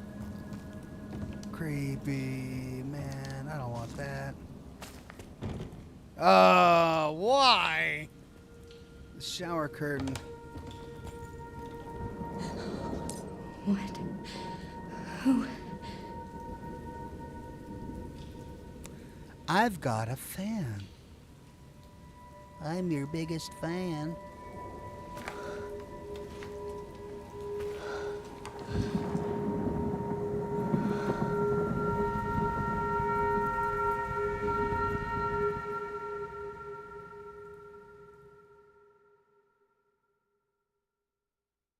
What?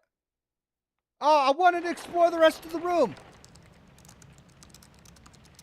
Oh, no, I wanted to see what was behind the shower curtain. Crap. 8 years ago. Anne, Hi, Mom. you have been on that thing all day. Well, if you're gonna work so late.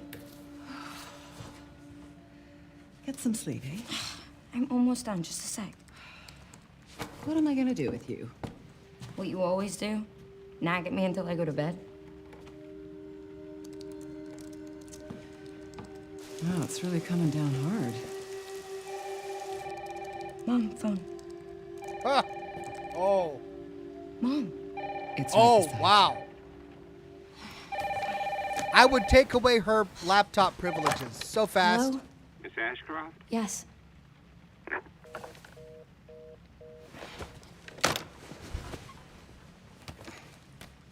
Who was it? Dunno. They asked for Miss Ashcroft and then they hung up on me. Rude. What the? They're coming. Grace, we need to go. Go where? Mom, what's going on? Hurry. Wait, who's coming? What's wrong? We need to keep our voices down. This is ridiculous. Come on. No, not my laptop. Tell me what's going on. Now is not the time. I mean, now is exactly the time.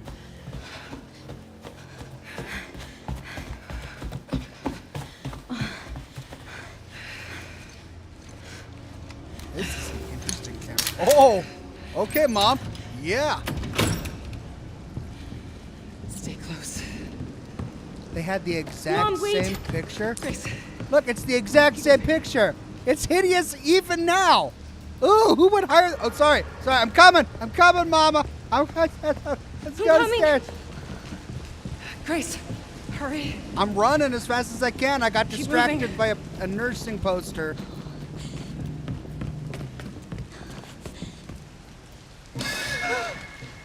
Hello? Who's that? Oh, I'm so sorry about the power outage. What happened? Oh, it's probably the electrical panel. It's 40 years old, so it doesn't take much to trip it. It's really no excuse, and I apologize for the inconvenience. Is that Oh, Ingmar no, Bergman? it's fine. Yeah, don't worry. I should have it fixed soon. I just need to find my...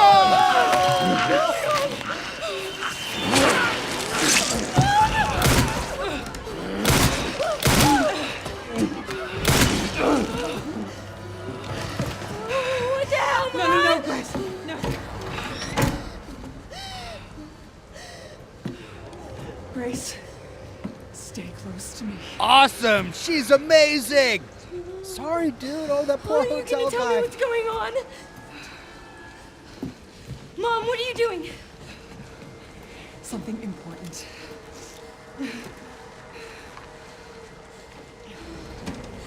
Whoa. Ooh. Oh, I wonder if it's still there. What did you hide behind that painting? I'll explain later. Okay. We need to find another way out.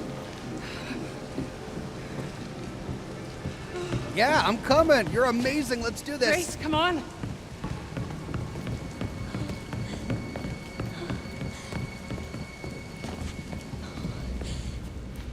Come on in, Grace.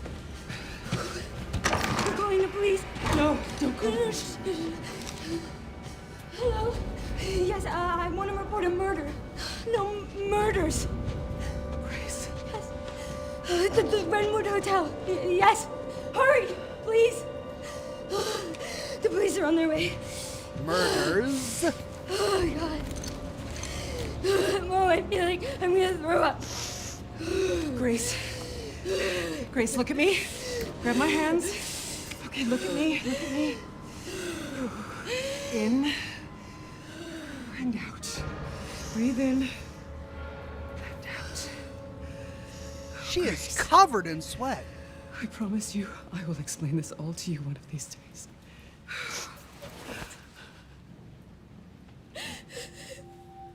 Grace. Please know that you are my hope. Never forget that. What are you talking about? Just... I love you. I love you too. Okay. Mom, I'm scared. No. We need to find a way out of here now. But we don't have any of our stuff. We can come back for it later, Grace. I do. Oh, knife to the throat. Oh, decapitated. Oh. Found you.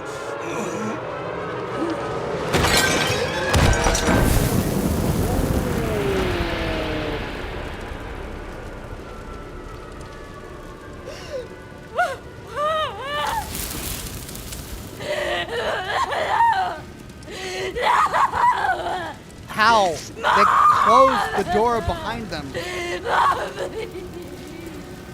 They closed the door behind them. What the heck? How did he get into that room?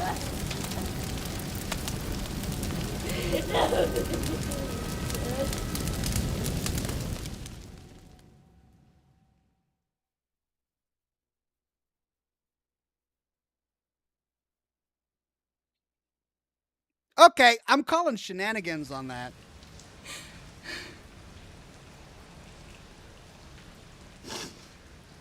So sorry. Oh, yeah, it's totally your... Why would she say that? It's not her fault. She didn't have anything to do with that. Oh, no. It's just like before. Miss Ashcroft, just ignore it. Don't answer it. Just leave it alone. Don't answer it. We don't even have to play the game if you just don't answer the phone. We can all go to bed. We could go to bed. No, you're going to answer it anyway? Don't answer it. Yay! There you go. She didn't answer it. Good job. Game over. Let's go to bed. Oh, it's a different phone. Oh, I didn't expect that.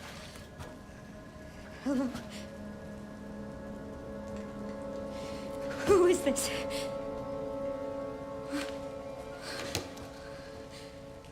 I need to get out of here.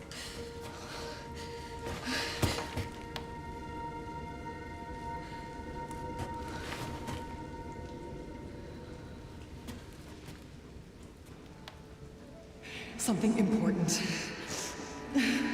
I'll explain later.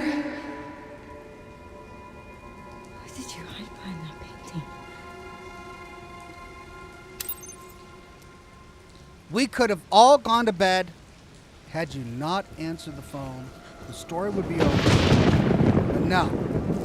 You had to be curious and answer someone else's cell phone. Okay, I want to see what's behind the painting, but I want to find out what's behind that. Oh. Okay, are you ready? Taking all bets. Ooh, we got a shoe.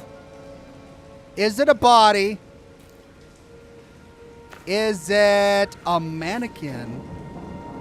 Or is it a big pile of poop and maggots? Because that's what this game likes. What is it?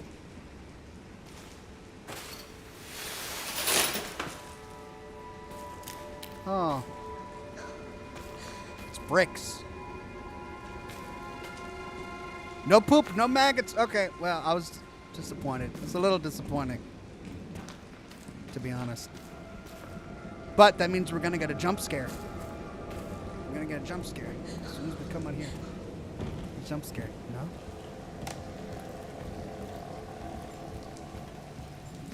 Okay, well, let's go find the painting. And I've got my gun, which means they're going to throw something at me that makes me want to use it. So anything can happen right now. Hey, ice cream lady. Ice cream lady? Can I have some ice cream?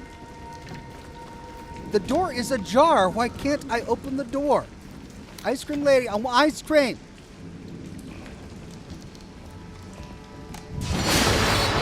Oh. Hey, come back here, you. Mr. X.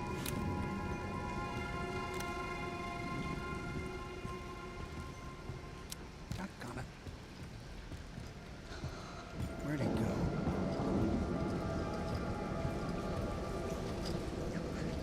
Still locked. Well, let's go find that painting. It was at the bottom of the stairs, wasn't it? Was that open? Yeah, that was open, wasn't it? Was it? I don't remember. Alright, well, painting. wasn't that painting. It was a big painting. It was, what was the painting? Ah, there's the painting. The push trolley is even in the exact same spot. Okay. Ooh. Oh, okay, we did that one already. All right, let's push the trolley.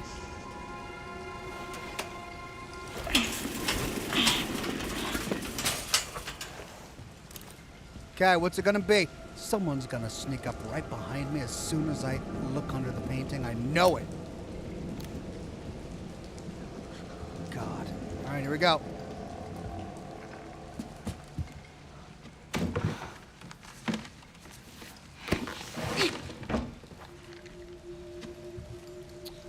Okay.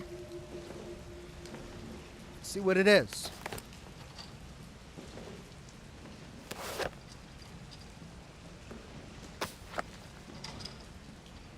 Diary. Alyssa's journal. October 17th, 2018. Work has settled down, and we're heading to a new town the day after tomorrow. I'm thankful my freelance work allows me to work anywhere, but I'm worried about Grace. It's difficult for her to make friends when we're constantly on the move. Maybe we can spend a little more time in the next town. October 18th, 2018. Finished some research and stopped in a cafe when I noticed a hooded man. I could have sworn he was watching me. Maybe I'm just being paranoid. October 19th, 2018. I saw that hooded man again. He's definitely following me. We only just got here, but I think we should move on. I can't let anything happen to Grace. Is that it? That's it. Ooh, nope, we got a disc. Hello. Pay dirt. Yeah, it was 1998, right? So, yeah, okay. No, 2018. They didn't use floppy disks in 2018. What's going on here?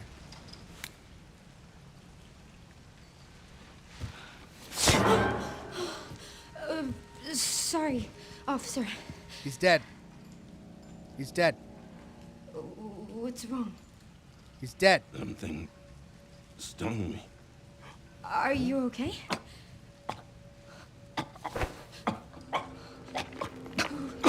Oh! What do I do? You run! Run! Run! Oh my god. Oh.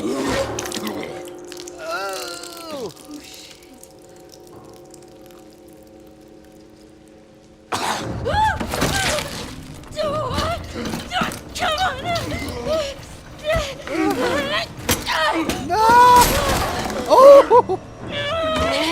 I'm stuck! Oh wait! What are you doing?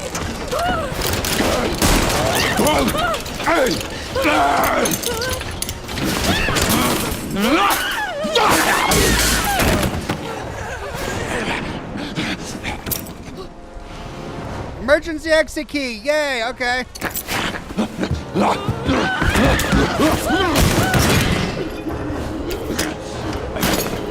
Get away! Get away from me! Resist! I resist! Resist!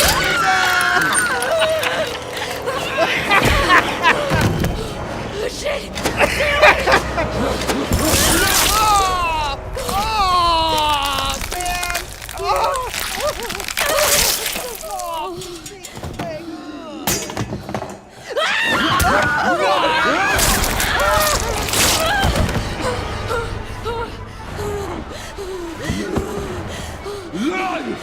Yeah, I can't! What the hell? What the hell? What the hell, man?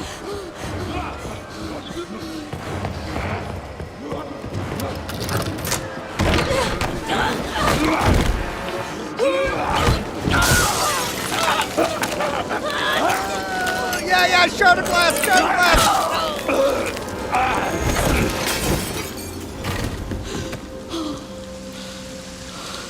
Oh, she got bit! Oh, she's gonna turn into a zombie! She got bit! Oh no! You're a zombie, Grace!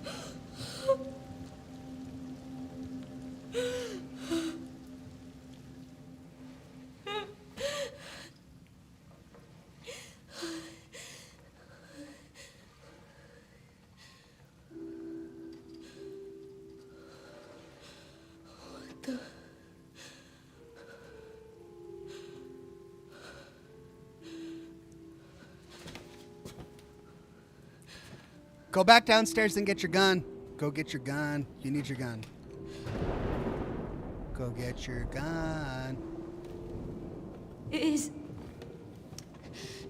anyone there?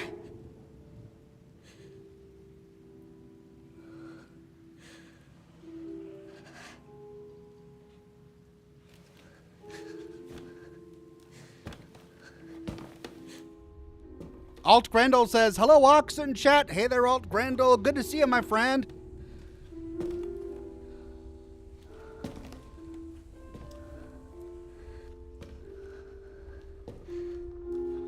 Why would you just leave your gun? That's the first thing I would go back and get. Go get your gun.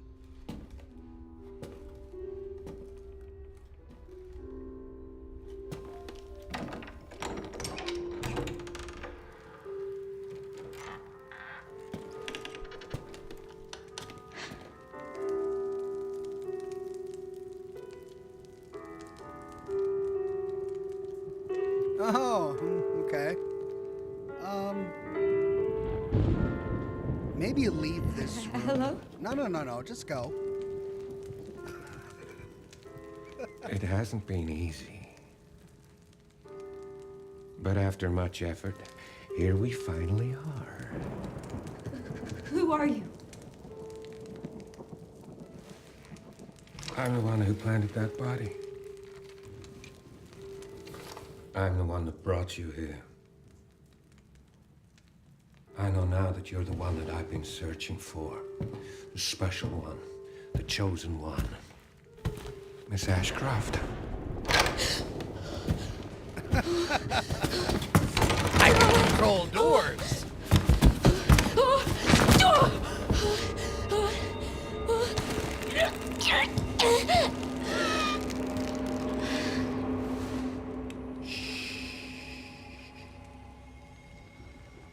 Rest now, Grace.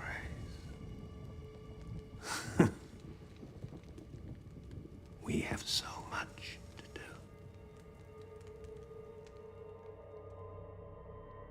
Had she gone for her gun first, what have I been saying? She heard music coming from upstairs. She had a gun that she lost downstairs. What does she do? She goes towards the music. Why? Albridge, a few minutes earlier.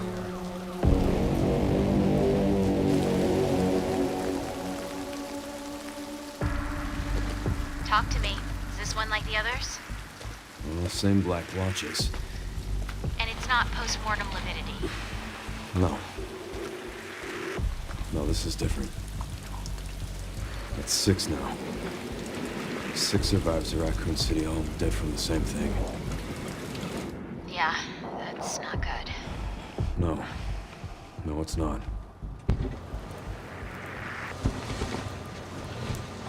Oh, But hey! I have something for you. It's Jonathan Taylor The team has Thomas. settled on a person of interest. Someone with ties to Umbrella. Victor Gideon. Who is he? A former T-virus researcher. Hey, I just got a report of a missing police officer. It might be unrelated, but he disappeared near where the 5th body was found.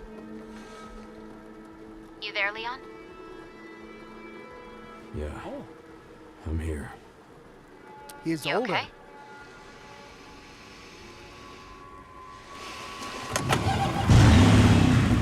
Some of the edges. Check it out. All right, I like the look. He's got a bit of a scruffy face. He's got some age lines.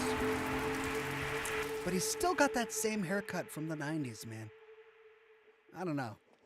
Gotta do something with that hair.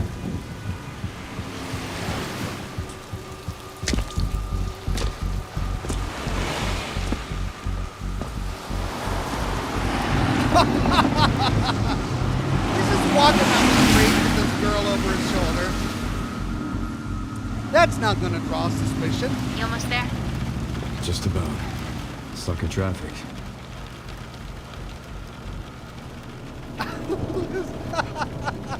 You've got to be shitting me. Of course.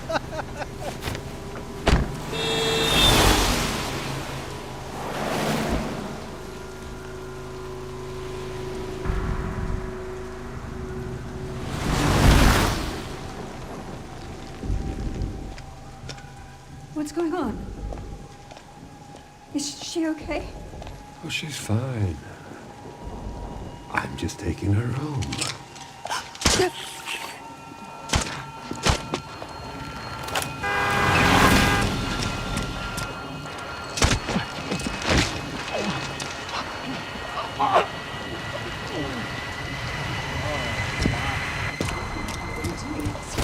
Something Leon, jumped what's up your and sit rep? bit me. I'm going after Victor. Don't do anything stupid. Me? Never.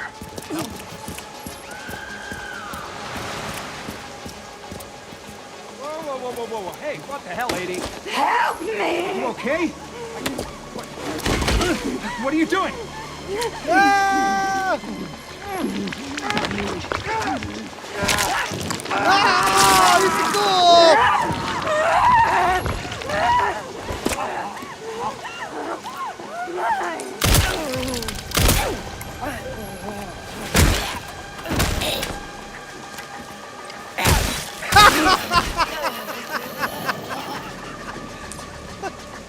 Oh my god. Okay, power attack, space plus left click. Close combat attack, left click.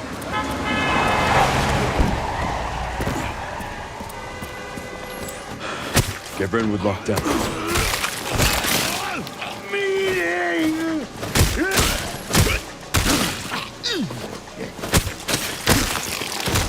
Oh, wow. But there's durability on my axe. Crap. The more I use my axe. Excuse me!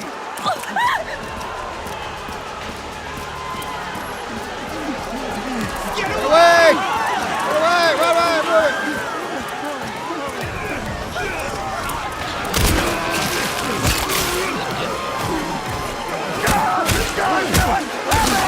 Shit!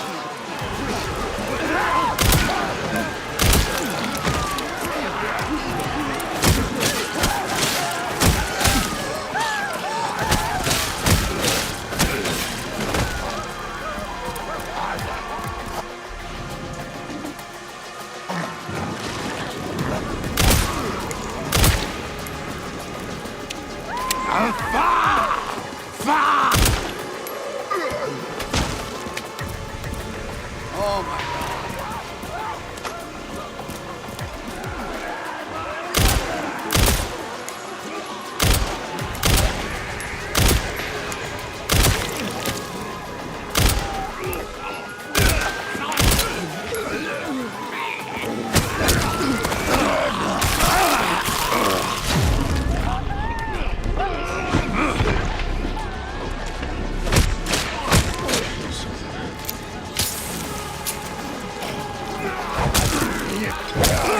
Oh my goodness!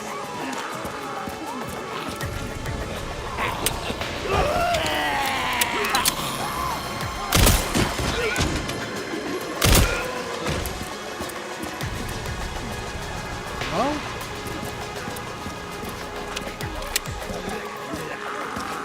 Hey, herbs!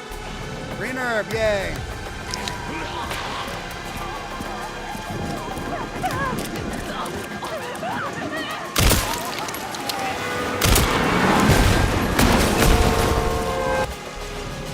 Mixed herb. Okay. Fuck. Let's make this quick. The entire thing is equipped Requiem.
Okay, so I don't know what the equip Requiem thing meant.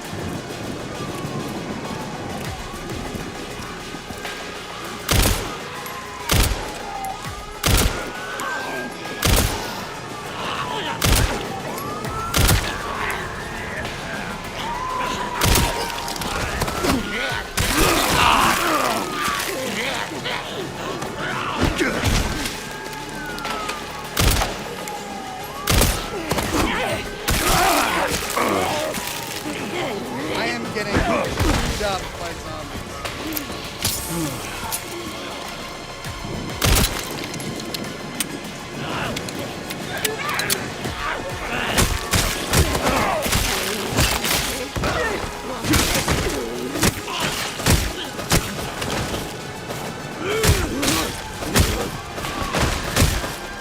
Golly! I am out of quick recovery items. Holy cow!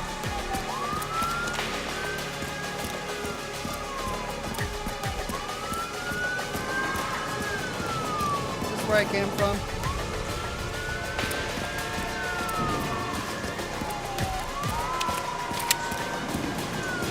Yeah, that's where I found the flint. Okay.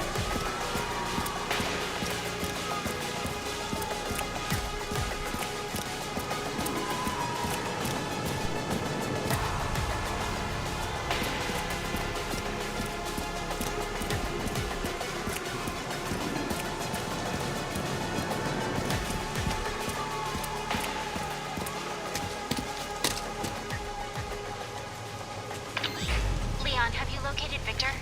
No, I lost him. Back to square one. Not necessarily. Victor purchased a building after Umbrella went under. The Rhodes Hill Chronic Care Center. I'll send you the address. Leon, we're running out of time.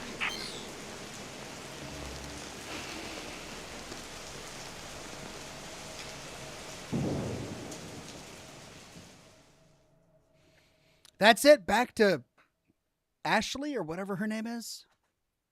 Grace. Grace.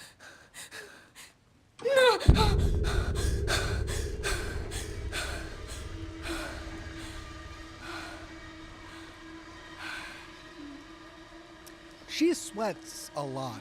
She was really sweaty when she was scared back in 2018, and she's really sweaty now.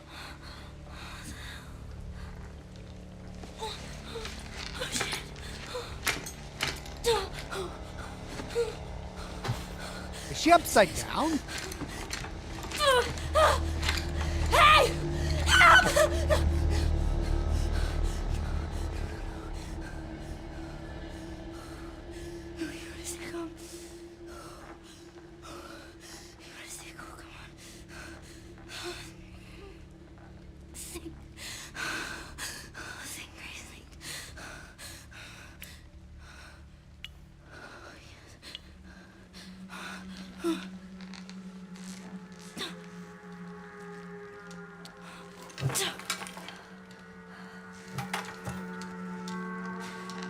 Oh, yes.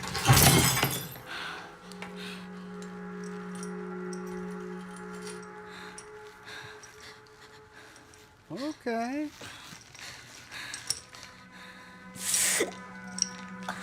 Oh.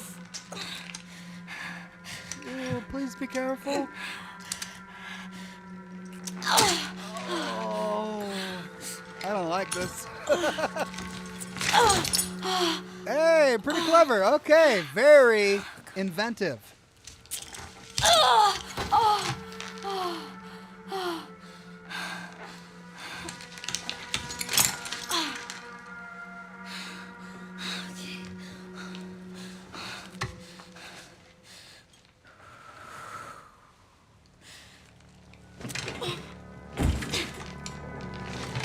This could turn out badly.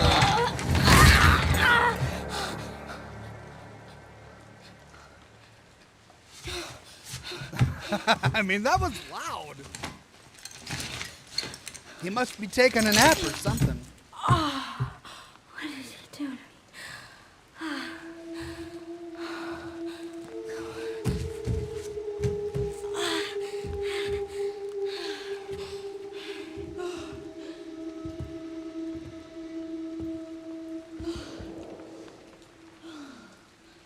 Looks like it measures vital signs. Well, no, duh. That's a lot of blood. Really? Are all of the things we can interact with here just stating the bleeding obvious? Progress notes. 2203, began blood extraction. 1005, checked pulse, no abnormalities. 1111, administered Dexafil. No, 1011. 1018, condition stable, ready for further examination. Dexafil. Where the hell am I? Should I know Dexafil? I don't think I do. Okay, Grace, let's get out of here. Oh, my flashlight's gone, and I left my gun behind because I'm an idiot. Okay, well, we're in some sort of hospital. It looks like. An old hospital, very old.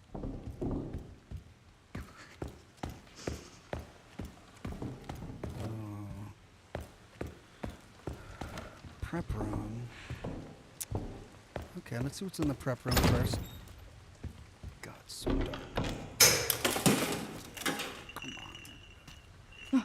Come on. Come on. Light. Yay. Empty bottle. An empty glass bottle with a faint medicinal smell. It'll smash and draw the attention of those nearby when thrown. Oh. My least favorite kind of stealth.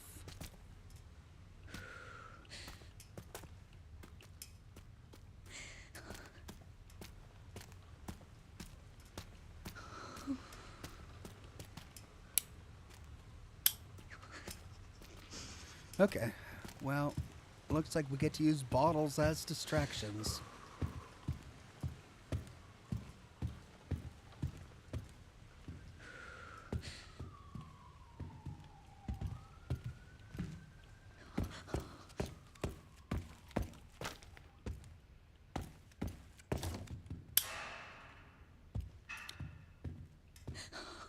That's a horse.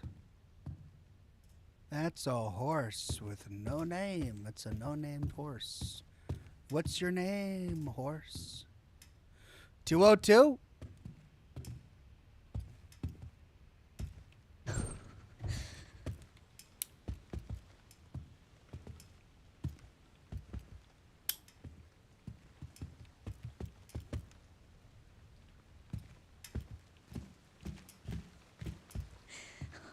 Can't go very far into this room. Guess we'll come back later.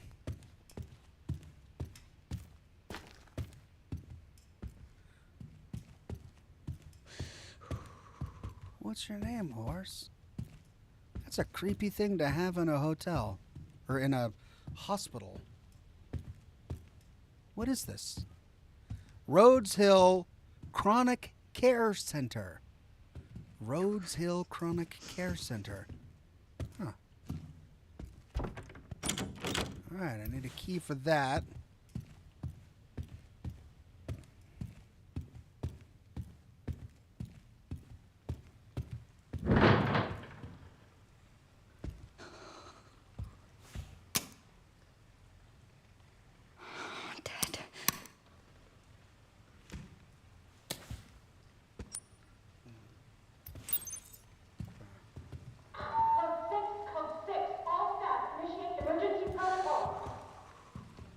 What? Ooh. Get the fuse. Cherub key. A key with a cherub motif. It's cold to the touch and heavier than it seems. Okay, I got the cherub key. Well, where does the cherub key go?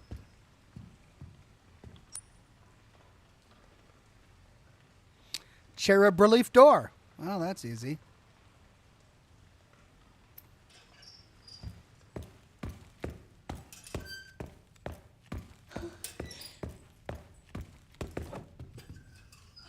Why are the lights shaking?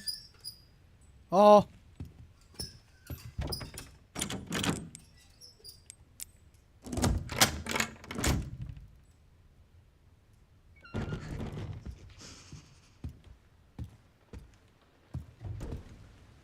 I like this room. This room seems homey. Save. My first save spot? What? I need... Oh. Oh, that's what they were saying at the beginning. I need tape to save. Ribbon. It's typewriter ribbon. I need to find typewriter ribbon. Why did you guys make me choose this option? Oh, ribbon ink. Ink ribbon. Oh. When playing on standard classic difficulty or above, autosaves during Grace's story will be limited. Ink ribbons are required to save at typewriters. Ink ribbons are scarce, so make sure to use them wisely. Why'd you have me do this? That's stupid. Ugh. Lighter. An ornate metal lighter. This will make it easier to see in the dark. Okay. Well, I need a screwdriver to get the fuse. Okay. And I've got a ribbon.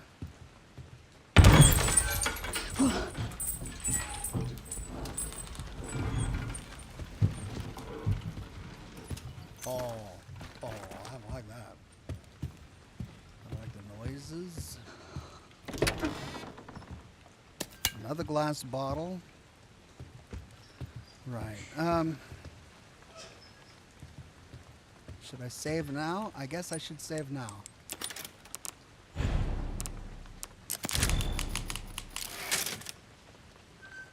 I'm out of ink ribbons. Okay. Well, at least I got my lighter. Oh, that freaking horse. I can go into 202 now. Because I have a light.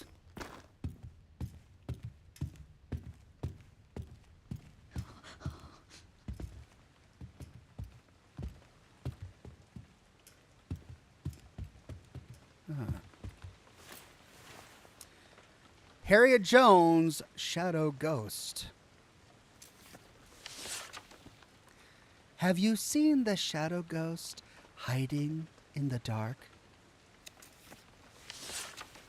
Have you seen the shadow ghost staying from the light?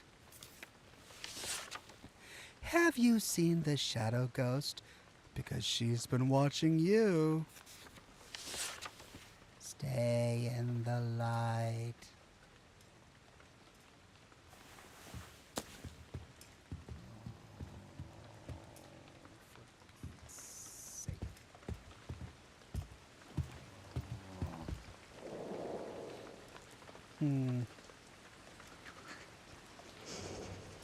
Very nice. I didn't need to read that shadow ghost thing. It's got me all freaked out now. Rhodes Hill Chronic Care Center to staff. I have moved some items out of the closet. The screwdriver is now in the toolbox in the nurse's station. The sewing kit is...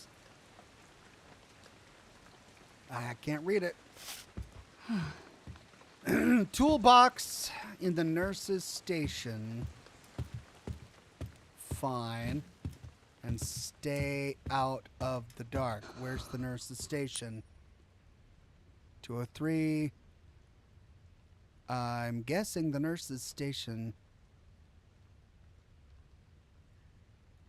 is there or down there.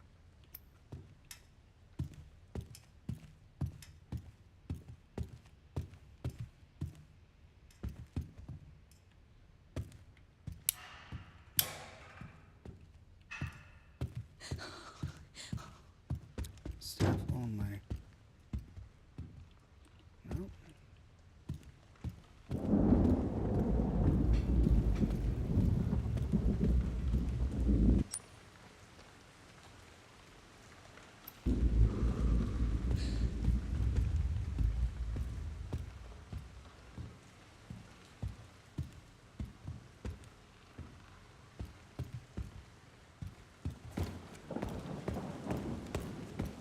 prep room.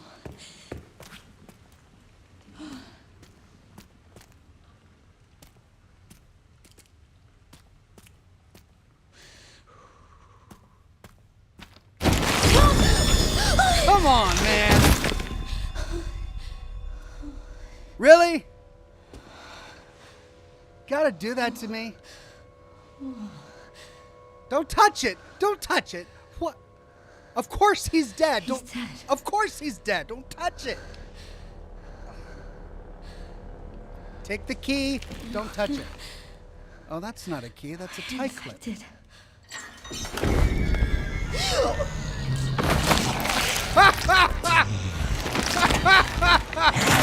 Oh, God!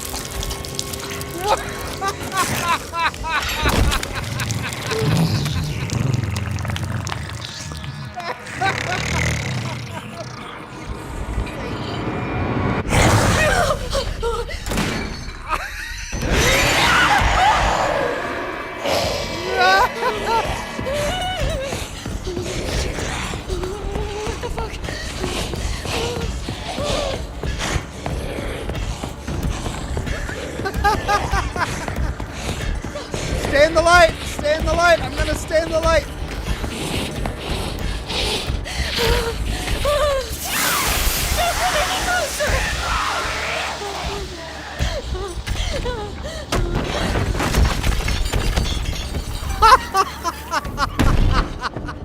What the hell? Oh! Oh! I think I gotta go. I don't think I can do this now, man. That was too much. Oh, what the heck? Oh, she just slowly creeps out of the darkness and nibbles the head.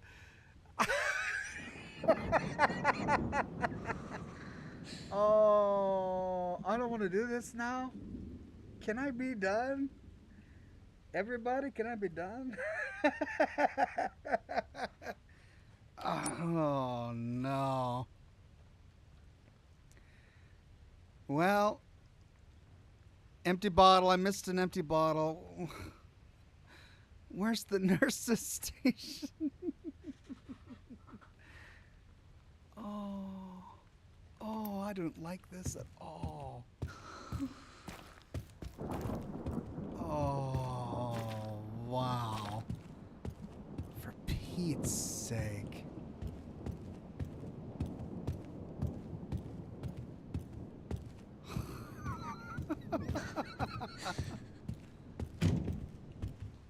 Oh, okay. Apparently there was a bottle over here that I missed.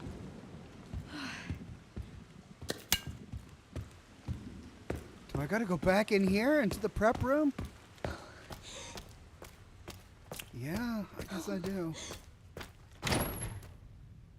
Oh my God. A device used to administer medicine in an emergency fully restores your health. Okay. This looks important. Maybe.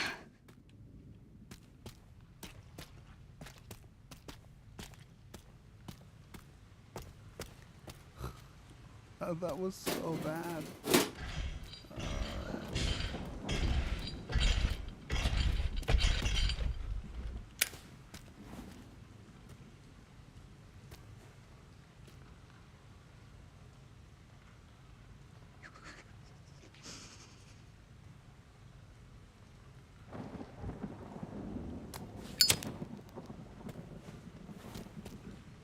I thought I heard something.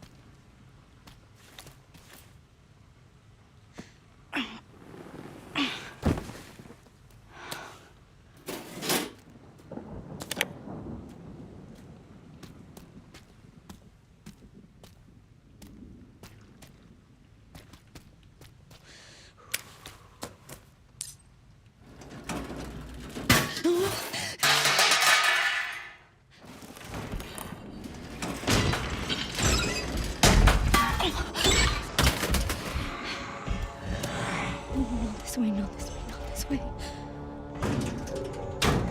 It can't hurt to Some, I guess.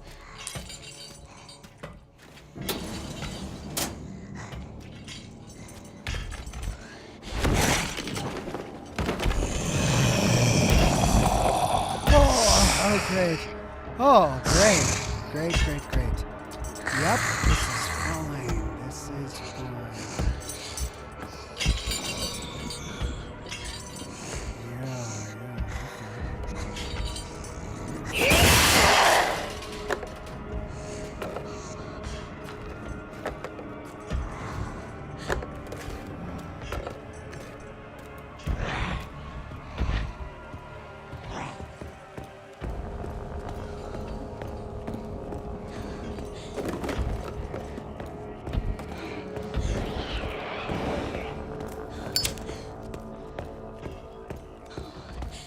Okay.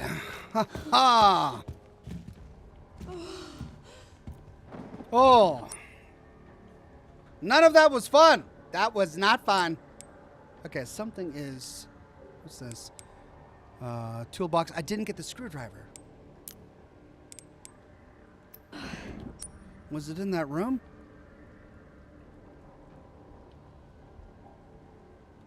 That's the nurse's station, so I still need to go back there and get the screwdriver.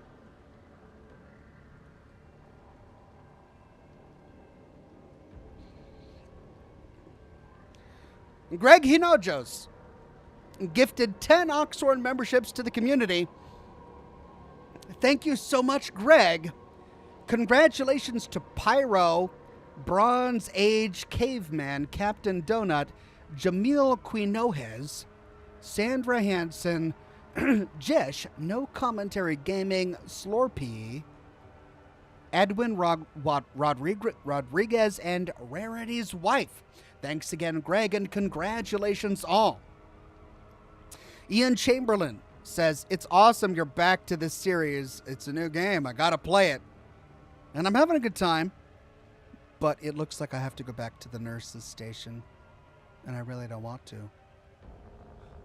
I could save, but do I want to waste it now? Do I want to waste that save now? I should probably wait until I get the screwdriver to save it, huh?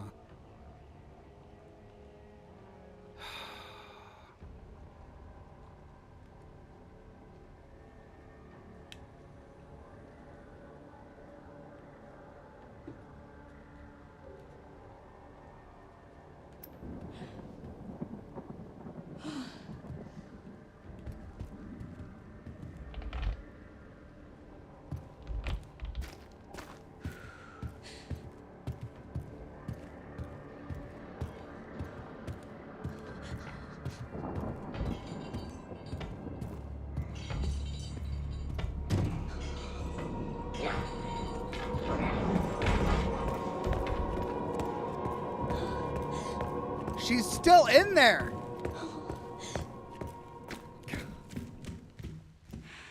Do I have to go back? I was going to wait for her to leave.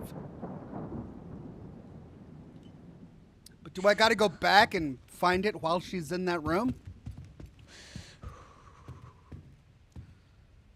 Oh, okay. All right. Well, yep, let's do that.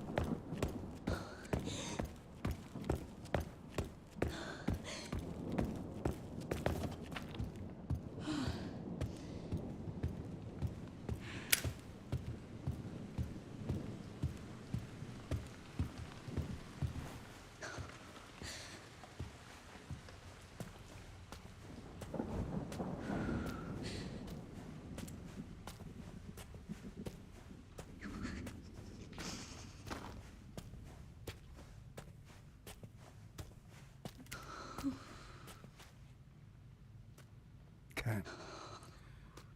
We're back under the table. We gotta find the toolbox.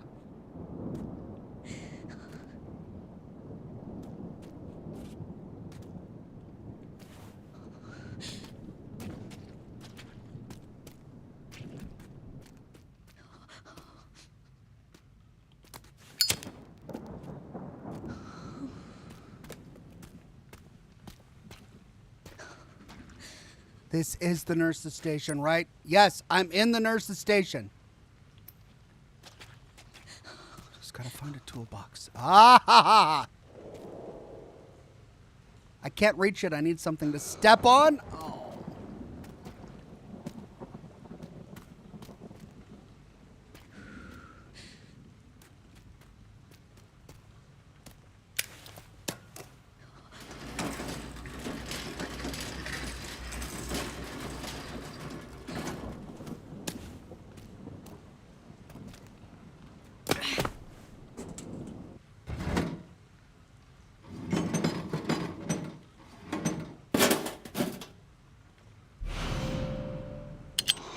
Yes.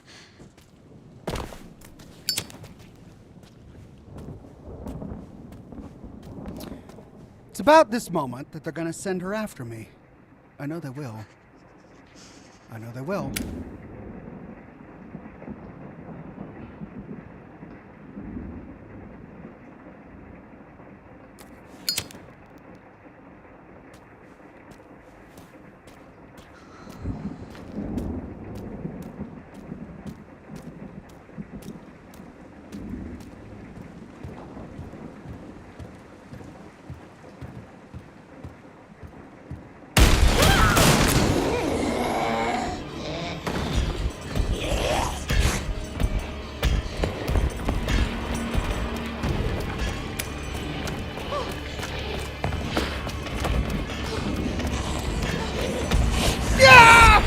How did she do that?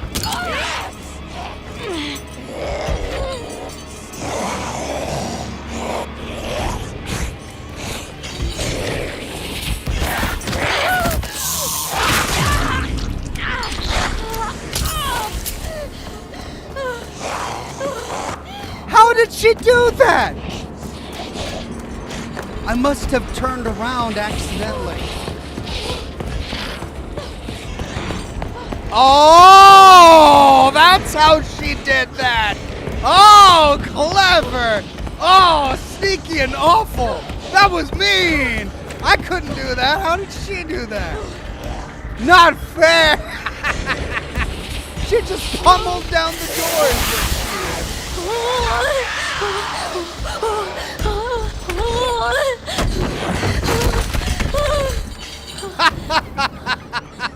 They got me thinking that I got turned around or something, but no, she just barreled down the door and snuck around to the other side of me and intercepted me. ERB Hastings says, hey, Ox, you breathe like a scared girl. Shut up. Shut right up, man. I mean, I realize that my mouth is right next to the microphone, but just shut your face.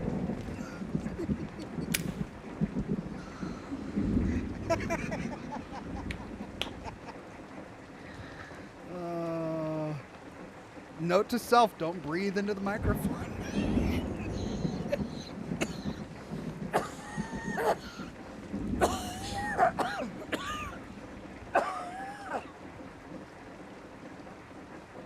I breathe like a scared girl and hack like a smoker. I'm alive.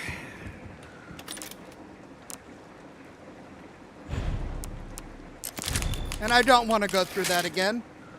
So we're gonna save. Now, we're gonna go get the fuse. There's the fuse box.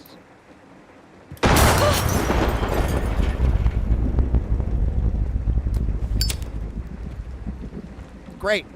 She could just reach down and snag me.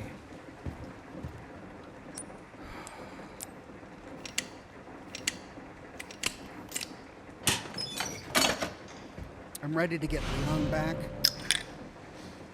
She's gonna reach down. She's gonna... What did I say? What did I say?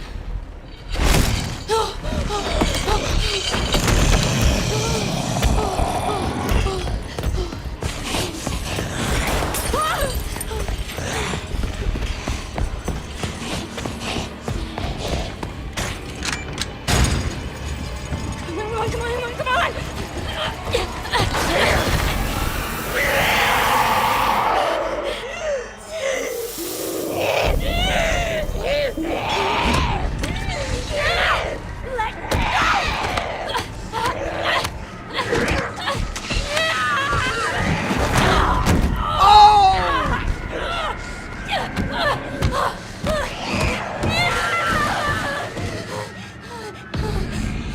was so close. How did that happen? She should have been burnt up.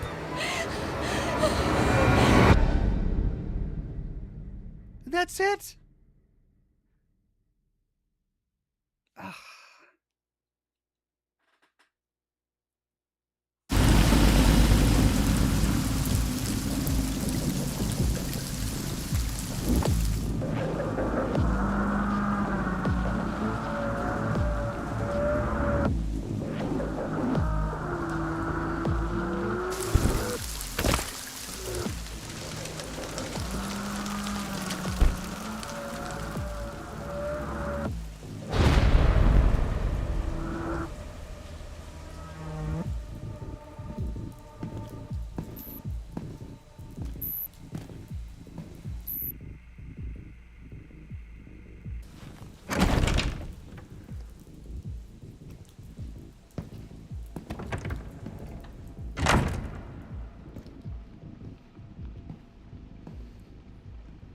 God, Leon, I gotta change your hair, man. That's driving me crazy.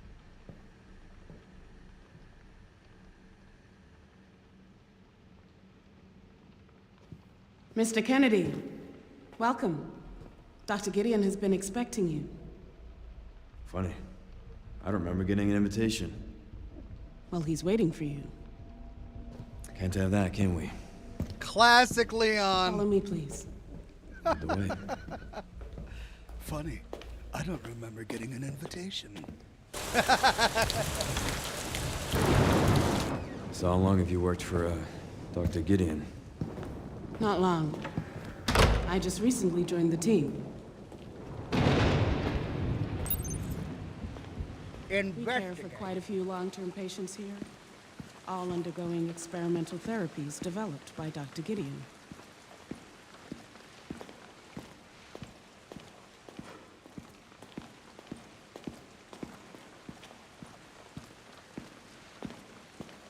Experimental therapies. Yes. It's all very cutting edge. The facility keeps a low profile due to the sensitive nature of the research. Oh, I bet it does. He's like, oh, I'm so tired of this. This ain't my first rodeo. You wait there for me. I'm gonna look around a little bit. But I think I'll probably have better luck looking around here later on. I don't think I can interact with anything here yet.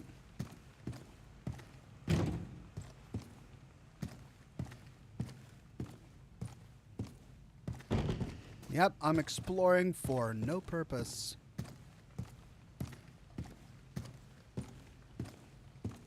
Oh, that's a body. Just sitting out here. Look at all these bodies. Just hanging out. Okay, we got bodies.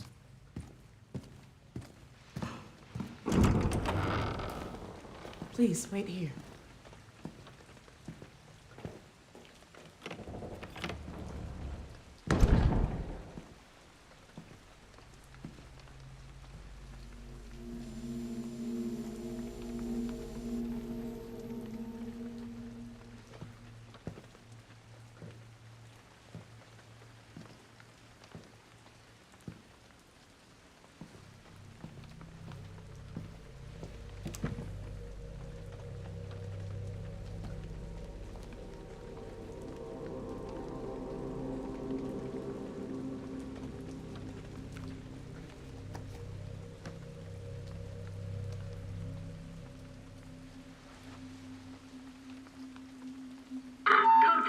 Code 6, all staff initiate emergency protocols.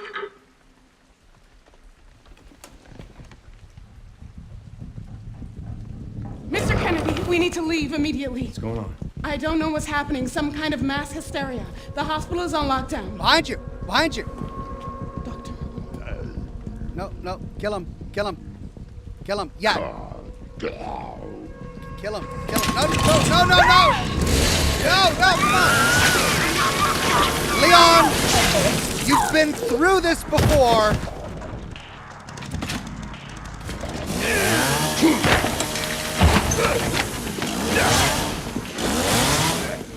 want a second opinion. Come on!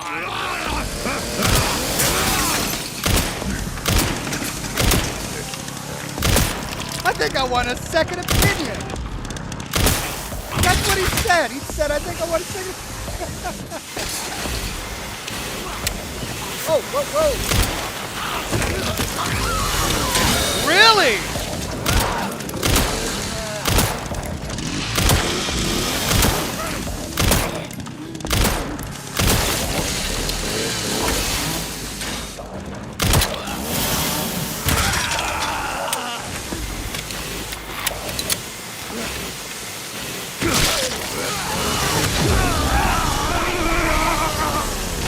Oh my God!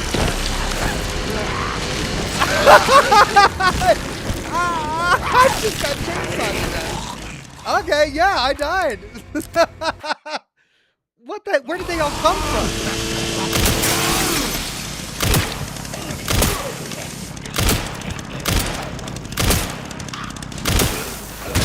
Can I pick that up? Ow! No, I cannot pick that up.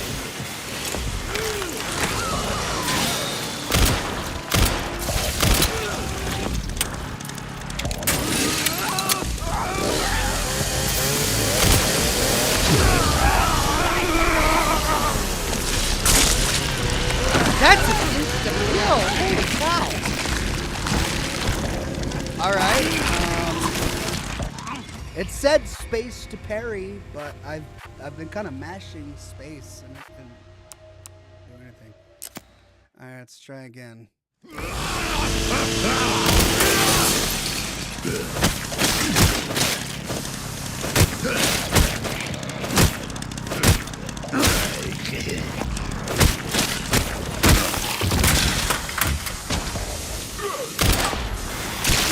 Come on!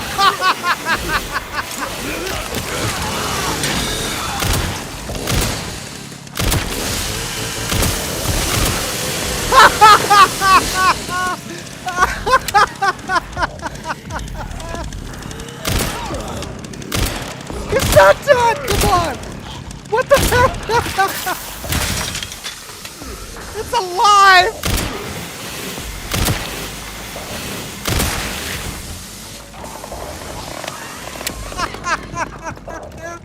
The chainsaw has a mind of its own, and bodies are just getting up everywhere.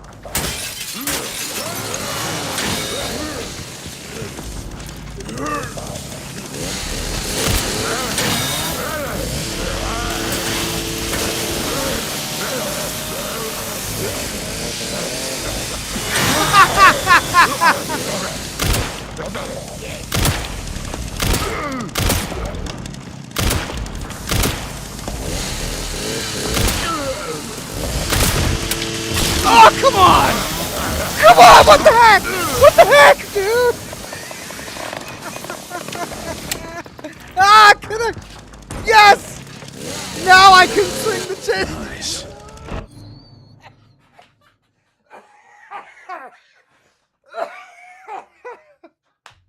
Oh, man, I should not be doing this right now. Oh, I'm still recovering.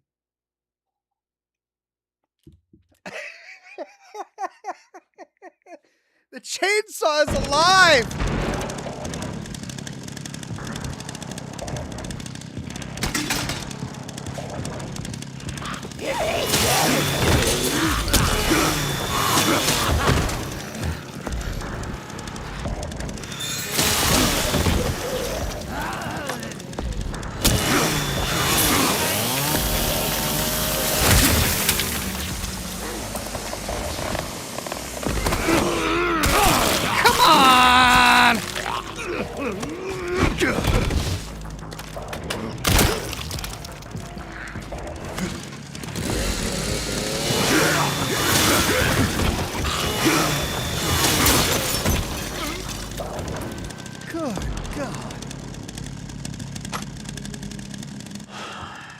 Well, that went well. Typical Leon. Jeez. This is insane. This game is insane.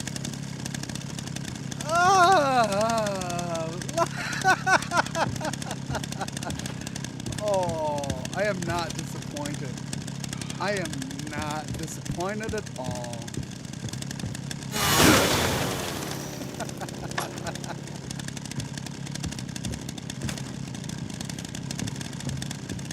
All right, did I loot it all?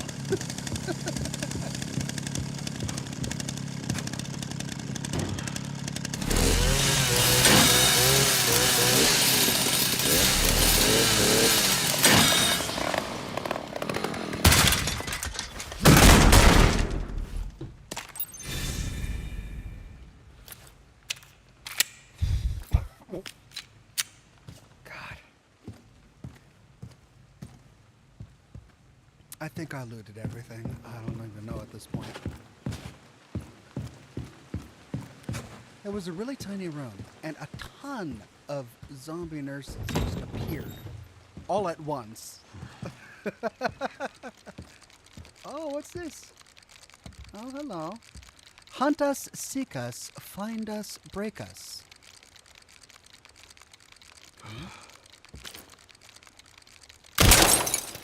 Cute. Wow.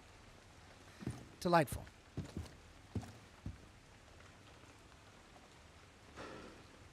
There's more to loot, says chat. Oh. Detective Hippopotamus says there's more to loot.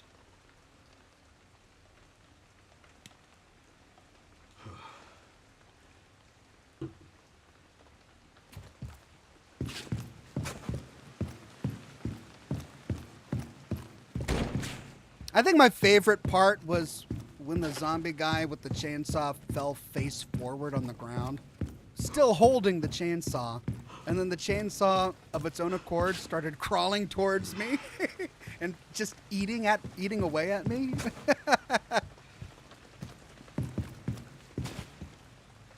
Okay, well, I'm looking.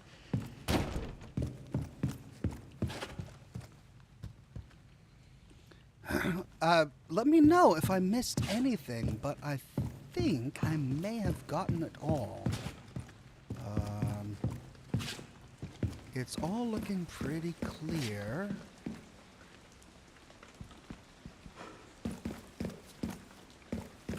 Yeah, chat, I think I did get it all. Oh. Nope, can't go through that door. Yeah. Okay, I think I got it all.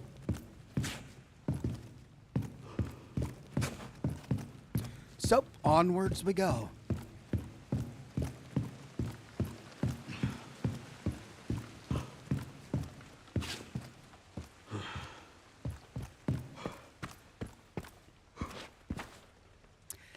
ERB Hastings that bastard says... did it again.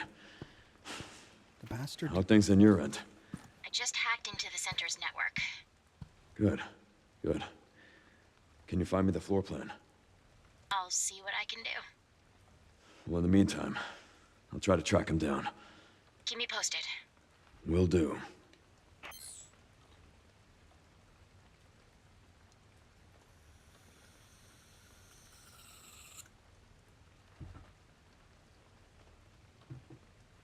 Alt Grindle says, chat says you can pick it up when it's not spinning.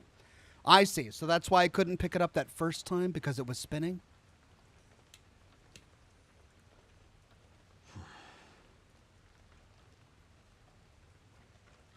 Craig Euler says, loot item by the stairs.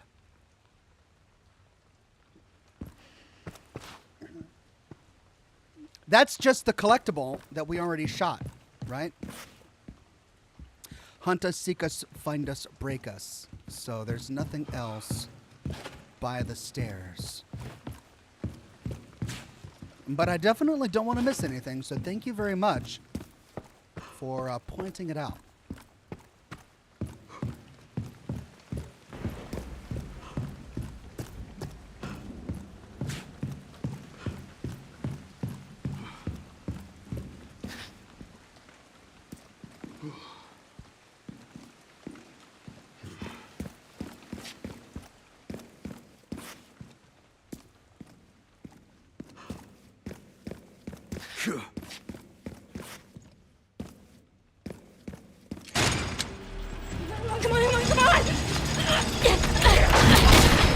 Well,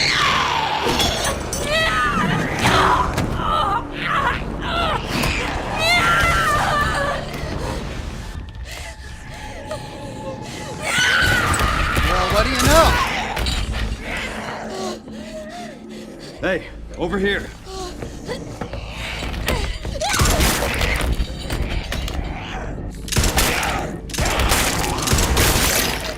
Nice! Whoa! Ugh. Yeah! Nice! Way to go, Leon. You okay? Yeah. Thanks. Leon Kennedy, DSO. CSO. I'm Grace. Ashcroft. FBI. FBI. What are you doing here? Someone kidnapped me. Victor Gideon. I don't know. Well, we should leave.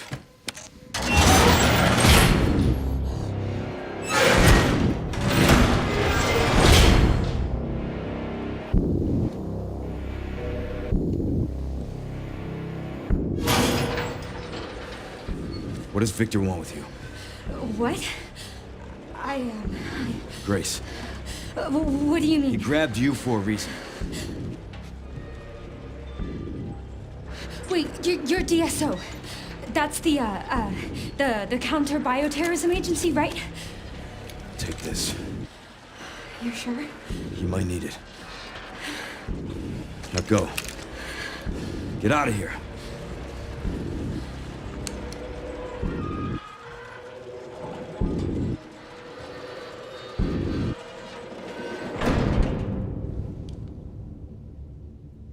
She won't get away, you know.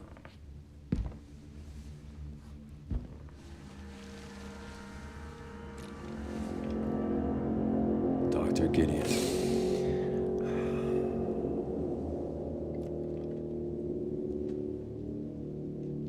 It's so nice to finally meet you, Leon.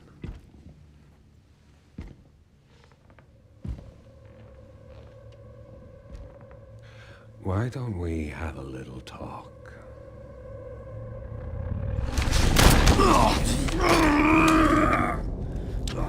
Too slow.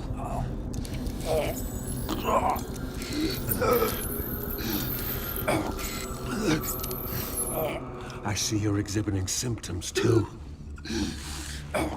Umbrella's curse. Damn. That is one potent boss. And Leon just stood there having a chat.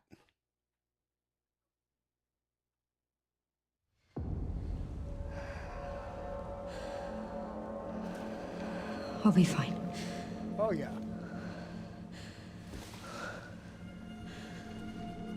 I hope.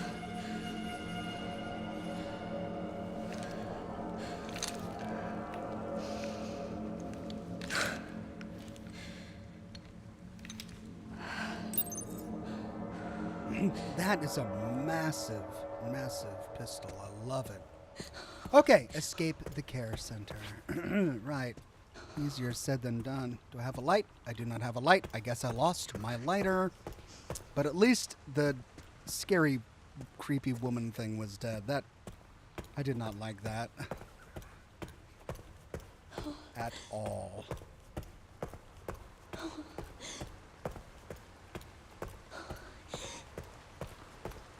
Well, let's just walk out, shall we? Sun, moon, star. I need 3 keys. There are 3 indentations with the words moon, sun, and star. Why is it always This looks like it celestial leads bodies? outside. In all games like this, it's like find the moon key, find the sun key. What's this? List of patients. Okay. Quiet zone. Please be respectful. East Wing Hospital Ward. Swipe card to unlock. Okay, so we need a card for that. West Wing administration offices. We need a card for that. Map.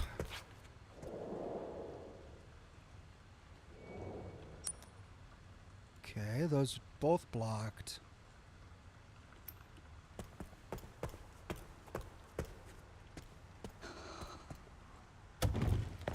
Ah!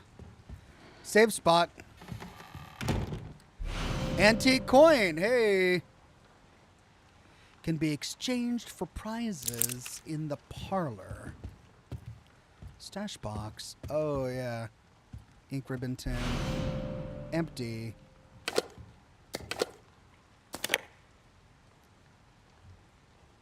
Added to crafting. So I can craft ink ribbon tins. Interesting. There's a limit to how many items you can carry around, so if you don't want to leave anything behind, store items you don't need in the item box. Okay, well, I don't need empty tins. I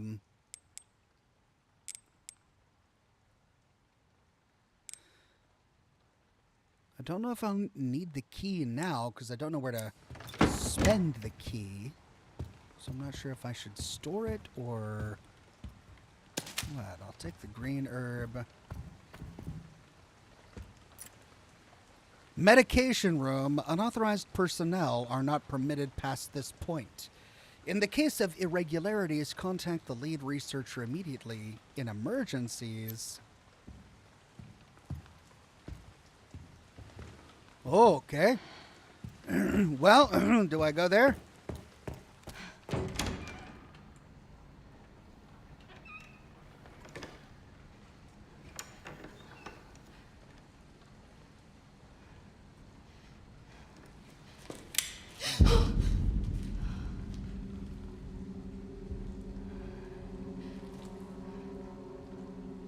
Oh, God.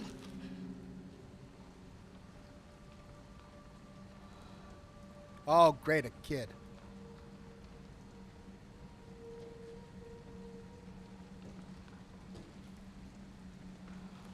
A blind kid. What on earth? Who's there?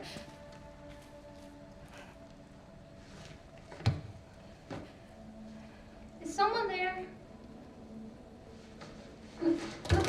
Oh, I'm sorry if I surprised you.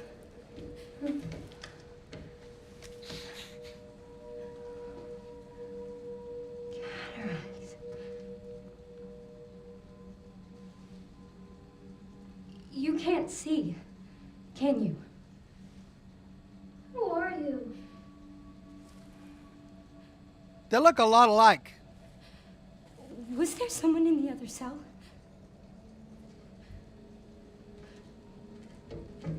Why are you in there? Everyone's gone.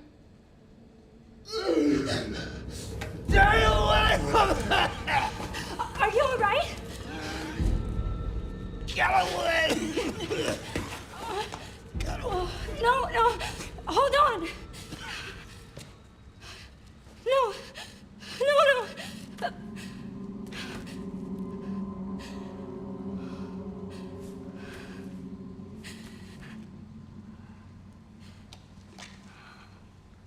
Key card. I'm sorry.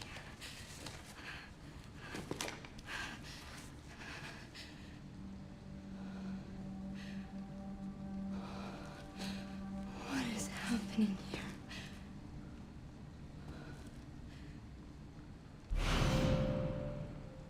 West Wing keycard.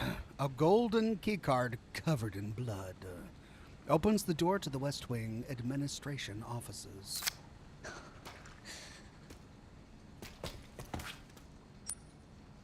Level 3 security lock. Nope.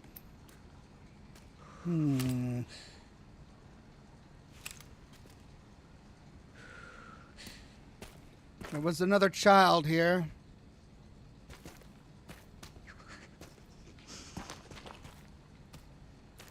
There's blood everywhere. Another thing we can interact with, where we just learned the obvious. Of course there's blood everywhere. Why do I need to read, there's blood everywhere, when I see blood everywhere?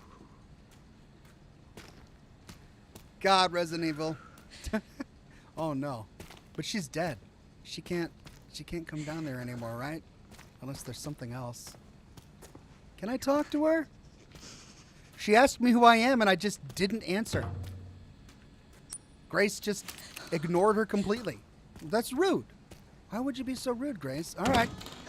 Stay there, I guess. Well, I don't want to save now. I've only got one save tape.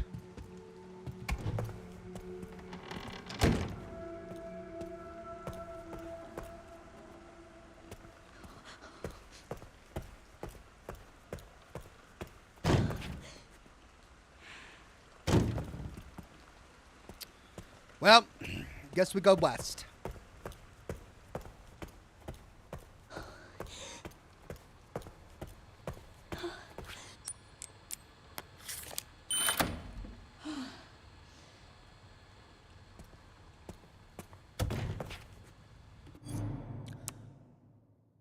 New cigar.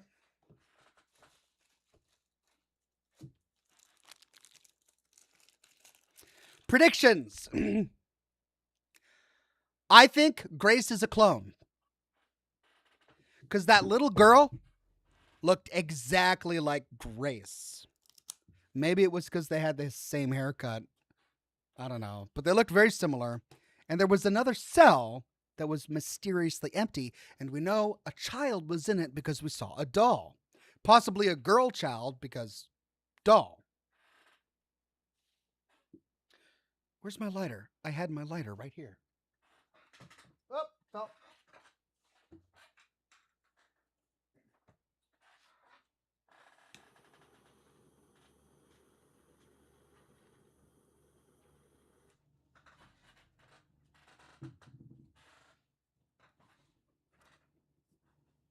The question is, if Grace was the other twin who was held in the cell, how is she now an adult when the child is still a child? I don't know. All right.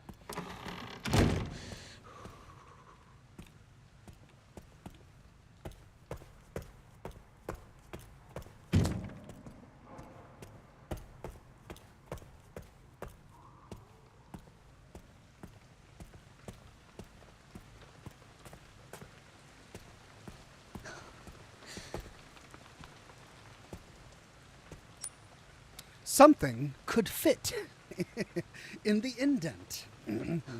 Something could fit in the indent. Guess we gotta find it.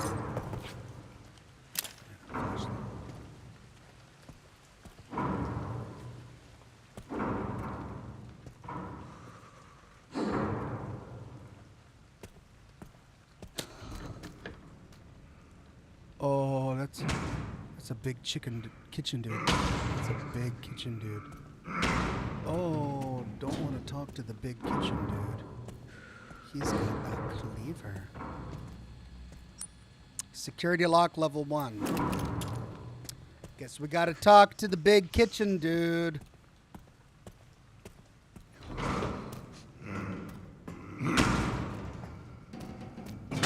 I'm sure he's friendly. Maybe he's the merchant.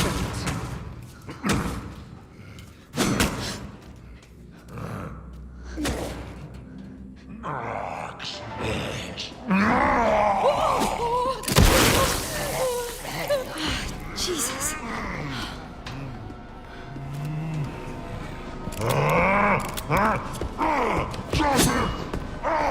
Crap! I'm out of ammo! What do I do? I'm out of ammo! She doesn't have an axe. She doesn't have another weapon. What do I do? I'm out of ammo.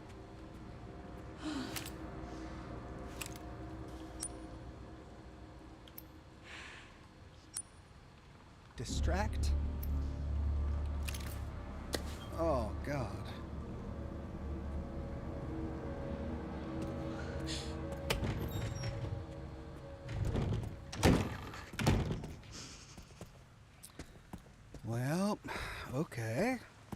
Guess we gotta distract the big kitchen dude.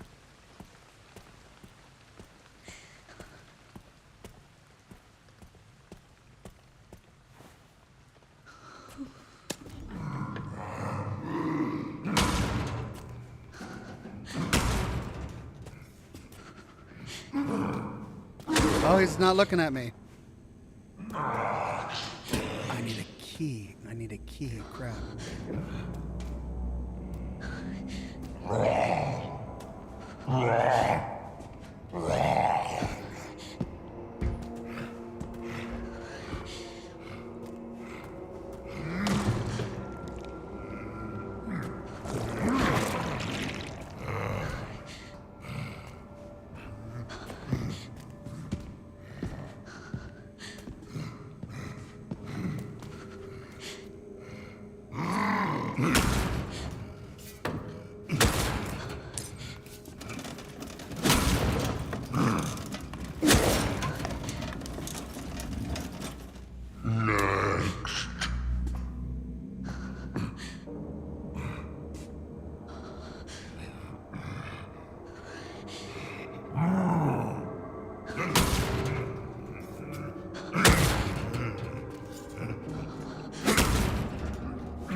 What am I supposed to do?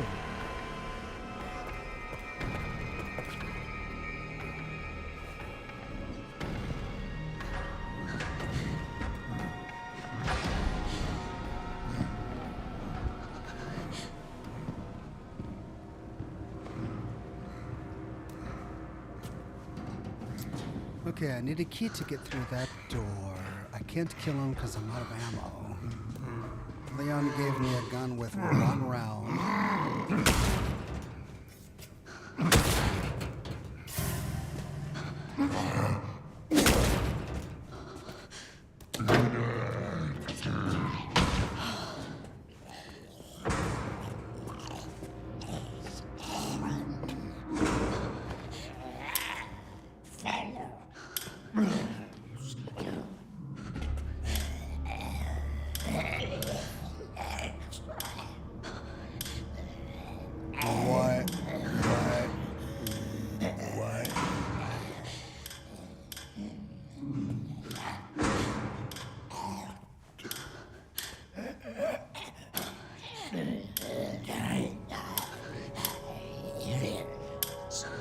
What?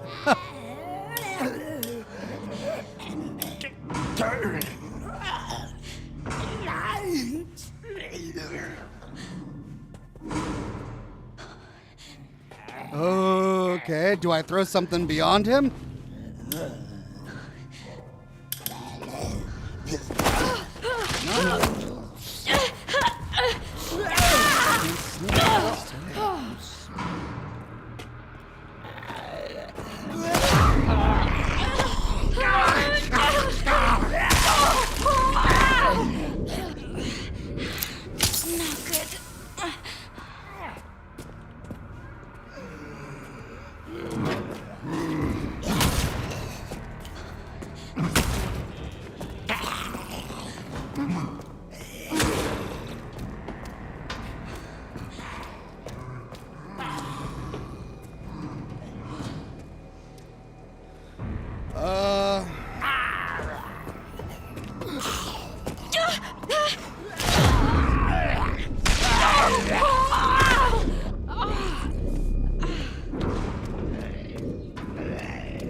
Yay!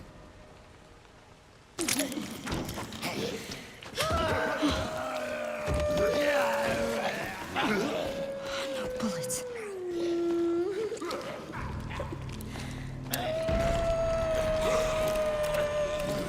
No bullets!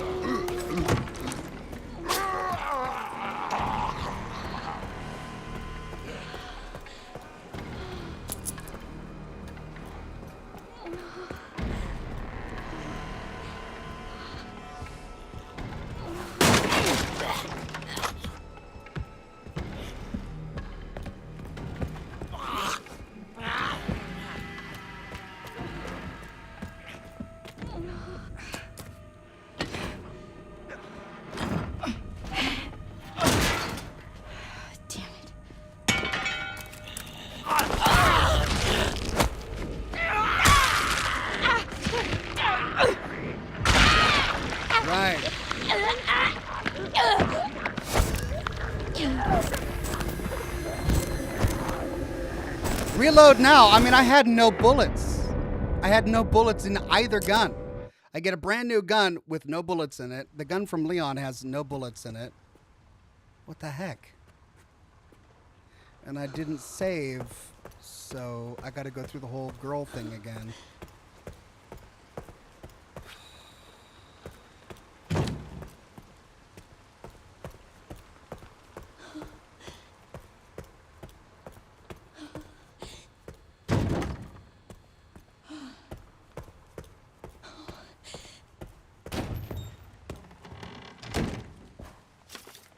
Oh, I missed this. Care Center pamphlet. Director Victor Gideon, Transforming Lives Through Medicine. Chairman Mitchell Bennett. Lead researcher Anthony Richardson. Security manager Luke Clark. Dignity of the Moon. Trust of the Sun. Serenity of the Stars. We are partners.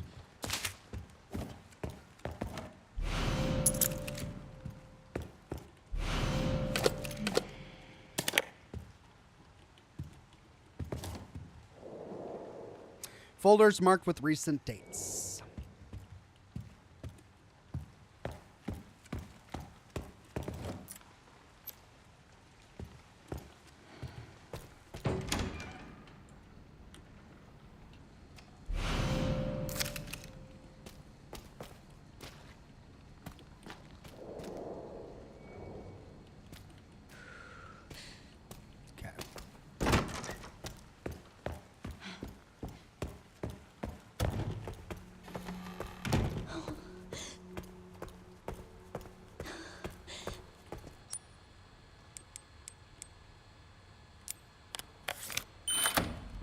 Check your inventory. You picked up ammo, says chat.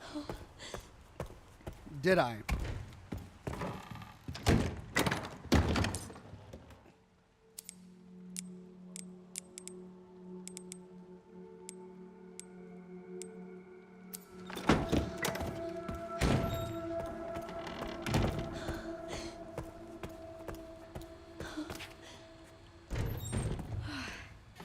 Okay, well, that's a lot of zombies in the next room, and very few bullets to get past them all. I've got one bullet in this gun, and I don't get more bullets until later.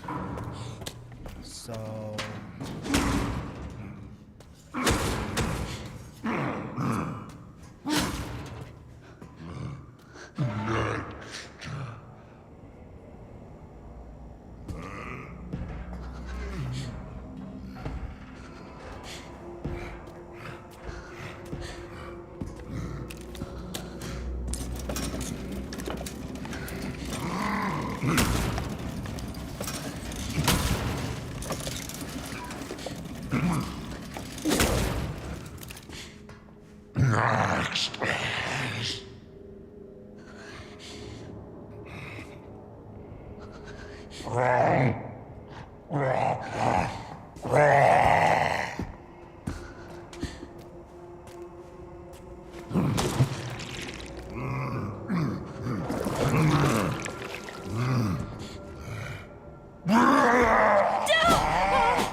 He sees me?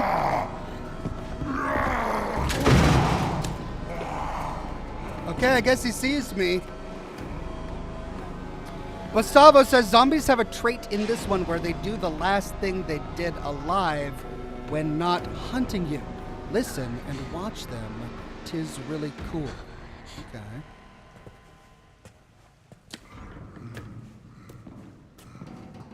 Well, we're getting the impression that this cook was cooking when he died. The other guy was turning on the light when he died.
Jesus. Okay, well, I'm out of bullets again. But I've got a knife. I've got a knife at least. Don't know how to use it, but 2 zombies down.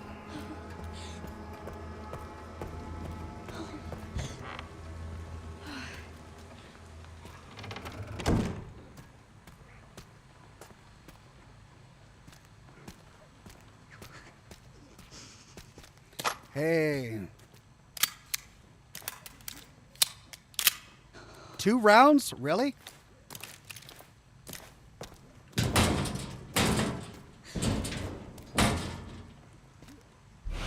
Makeshift knife. Nice.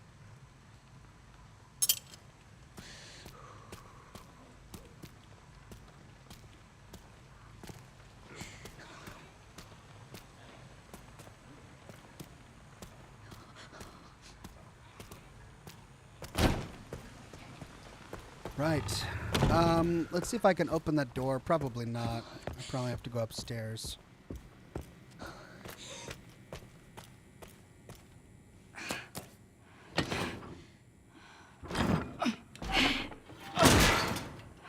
Damn it.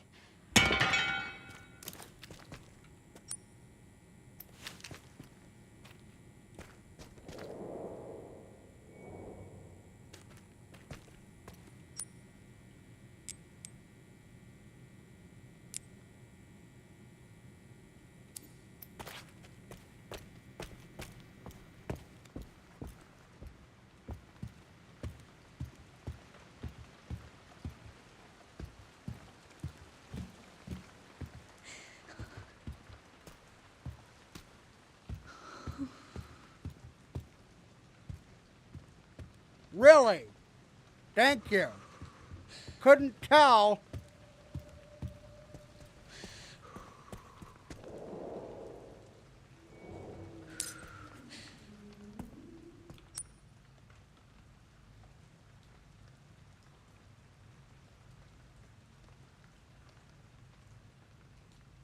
Okay.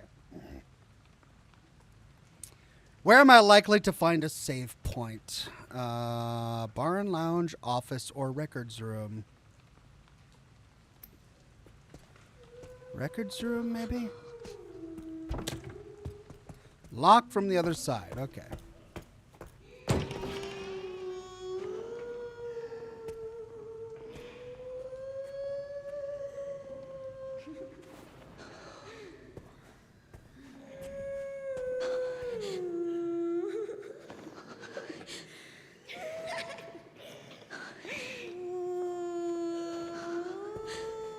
There are 3 zombies in this room.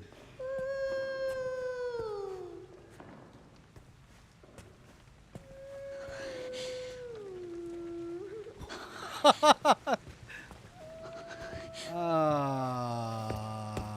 got 2 rounds, and there are 3 zombies in that room, and it's the only way forward. I haven't saved.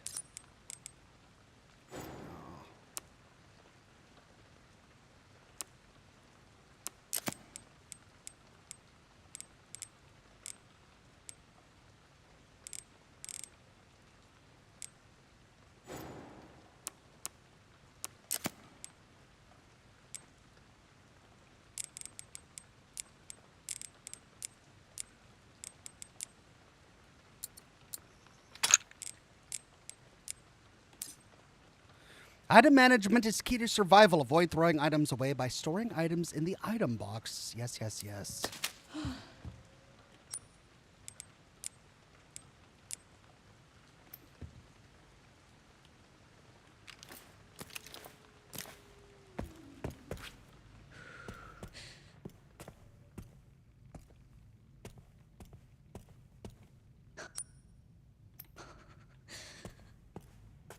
Oh, finally.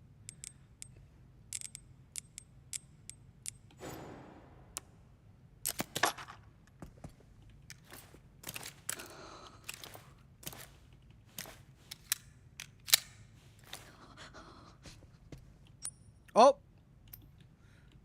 Did I lose my makeshift knife? I did.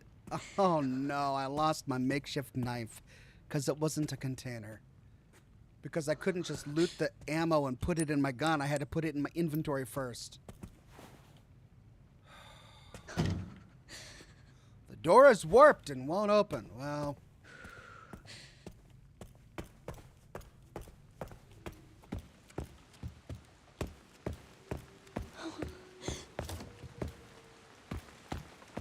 Okay.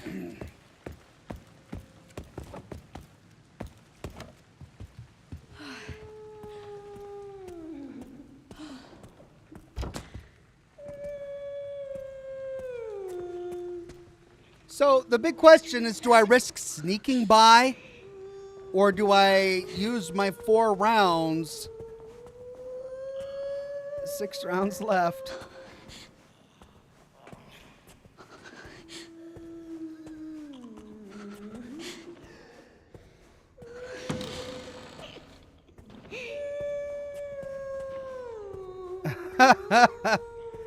Okay.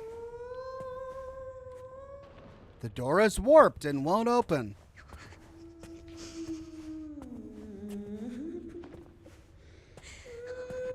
Need a key. Oh, an easy to pick lock. Nope, I guess I need a lock pick for that. A scale model of the care center. Chairman's office.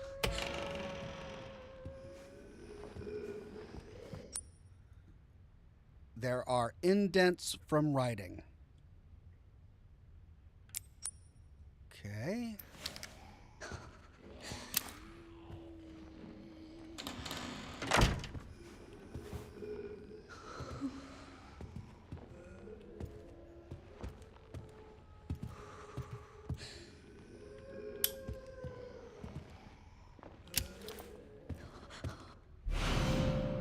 Unicorn trinket box. An elaborately crafted box adorned with unicorn emblem. It rattles when tilted. Oh, there it is. Red jewel. Okay. I've got the red jewel. That's what I need for that door downstairs. Oh, no. There's someone eating someone here.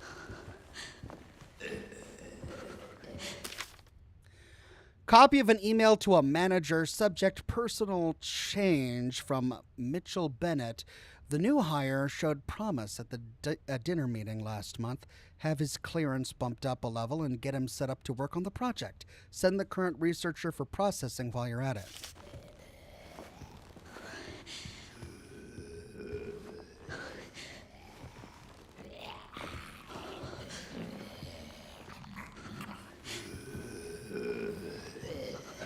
You're fired. Pencil.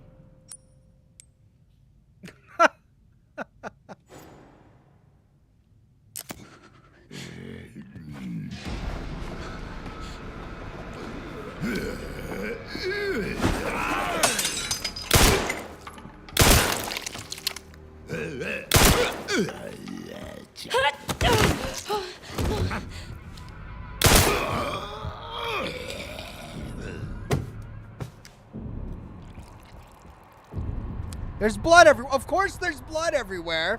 All right, I used 4 rounds for that. I can't take the pencil because my inventory is full.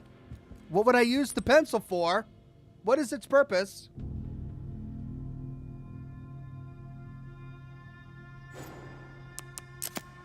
I can't take it. Oh. I suspect that we'll receive a visit from the DSO shortly. I want you to enact Code 6 at 11:30. I've achieved my goal and no longer have any need for this place. V. Alt Grendel says, chat says there's a gun on the countertop. All right. Thank you. Well, I'm going to have to get rid of something now. I don't have room.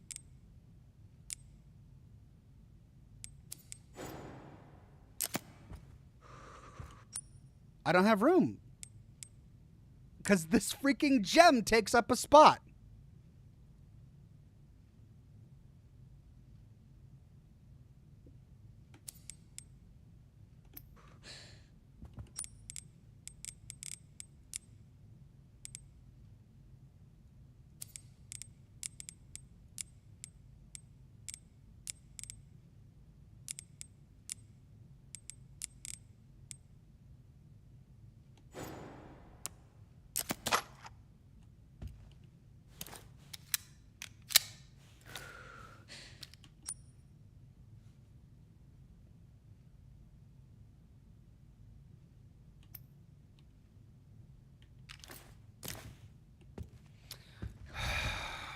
Well, all right. Well, I know where the pencil is when I need it.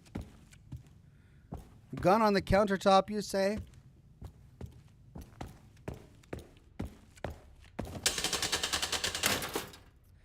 Sun, moon.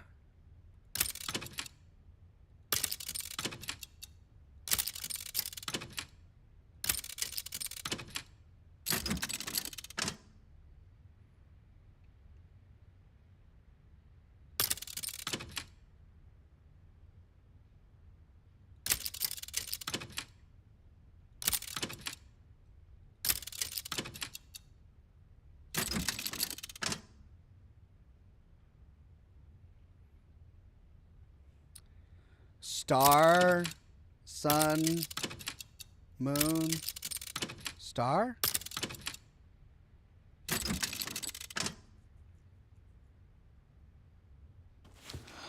What?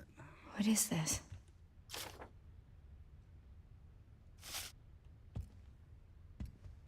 Star, sun, moon.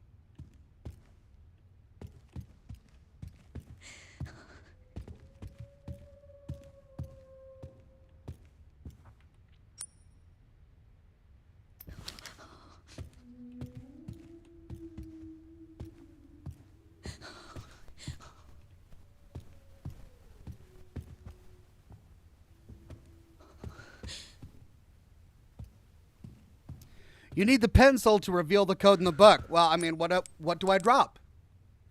my 2 tokens, my 2 ribbons, my 2 very important pieces of ammo, the 1 healing item I have, the 1 melee item I have, one of my 2 guns, or the puzzle piece that I need to open the door. I literally have only essential items. I get that I need the pencil to draw on that to reveal the code to get to this. But I can't drop anything.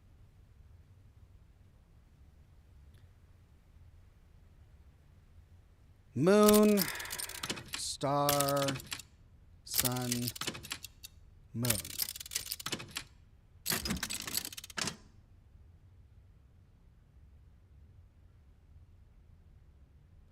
Sun, moon, star, star?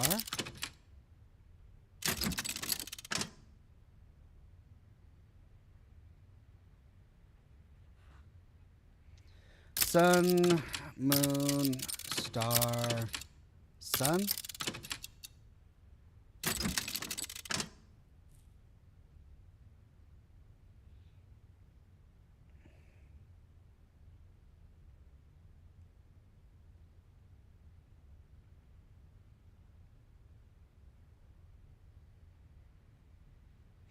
The room where you save has a storage box. Yeah, and to get to it, I have to go down 2 flights of stairs and through a kitchen with a mad hatchet-wielding zombie to store my items. Like, you won't be able to grab what's in there anyway. Yeah, good point. Good point. So I guess that's what I gotta do.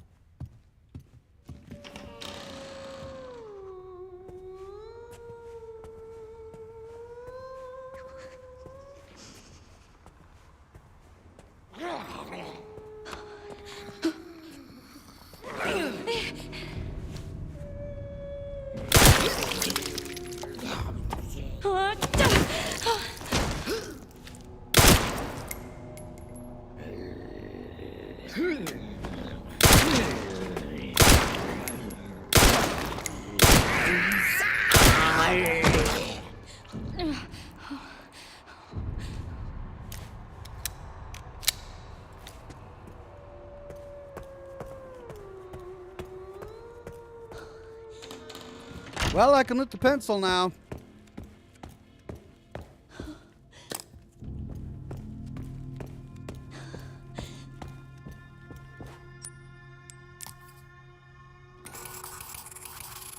Moon, sun, star, moon.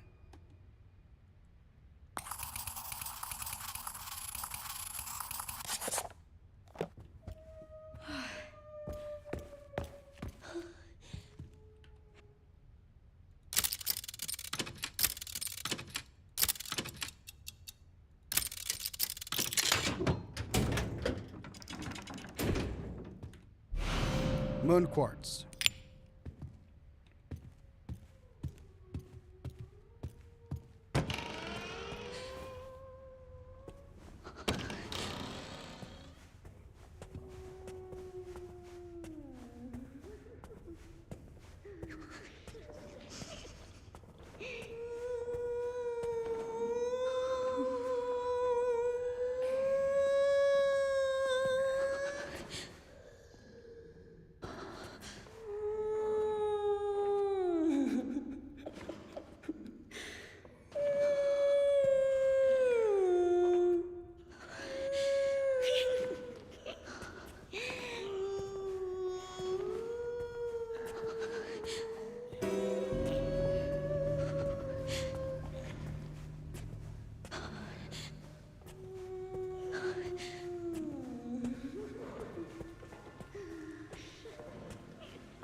Okay, the door with the red thing, that was down here, wasn't it?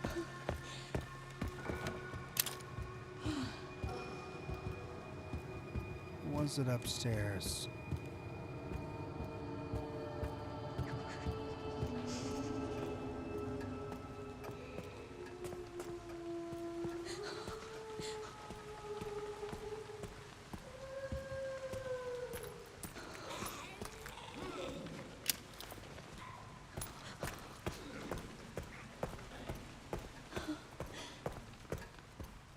I need to verify. I don't remember. And that room has zombies in it, so I might have to run through it.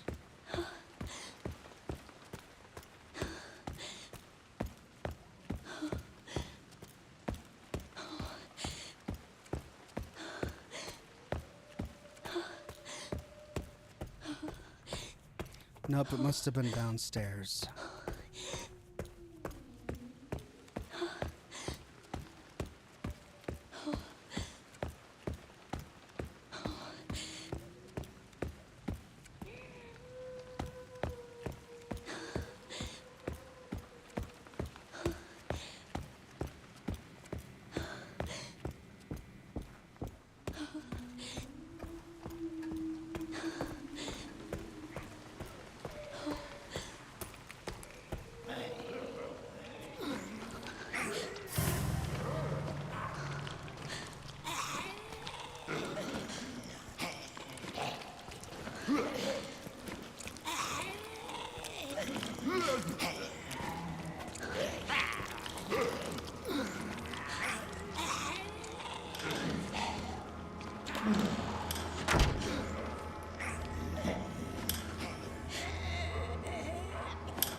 My knife is gone.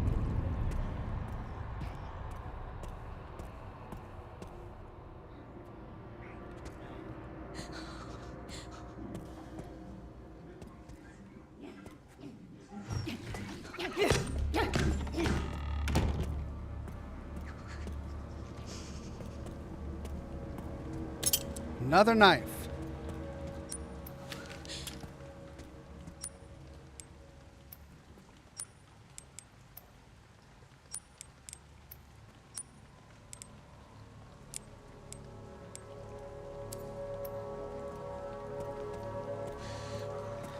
Okay, well, I got another knife. Out of ammo for all my guns.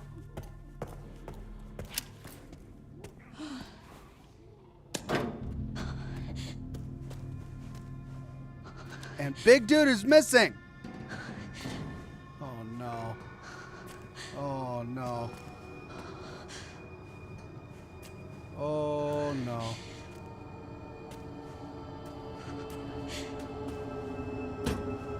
Big dude is missing.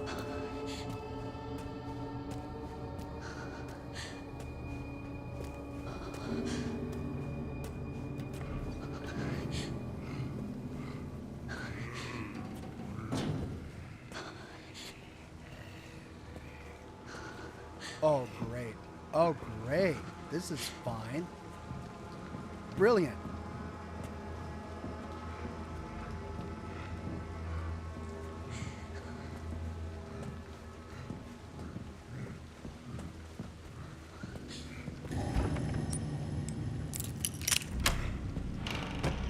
Weird. How do people normally get in here?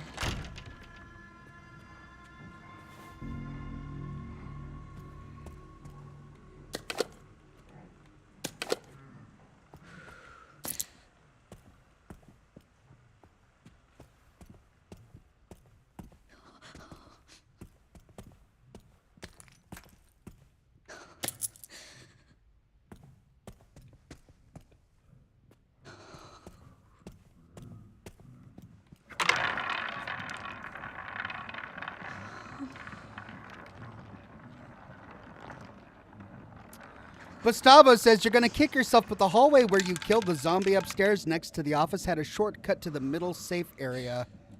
But I love this. Oh my God, really? Really? Oh, this is where I spend my tokens. But my inventory is full. I've got 4 tokens, and my inventory is full. That costs 6. It's a user manual for a blood collector. That costs 4. It's Lab orb. That costs 4. It's... I don't even know what it is. That costs 3. It's a satchel that increases my inventory.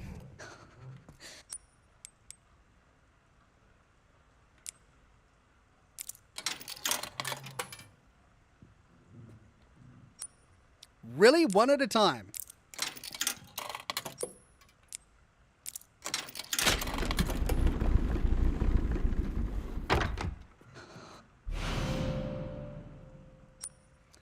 Two more slots. Yay! Great.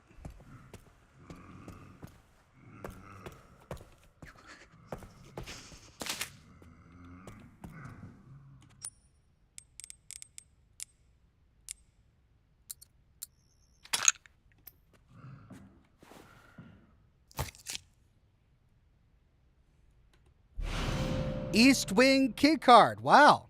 All right. Oh, sorry about this. Nice.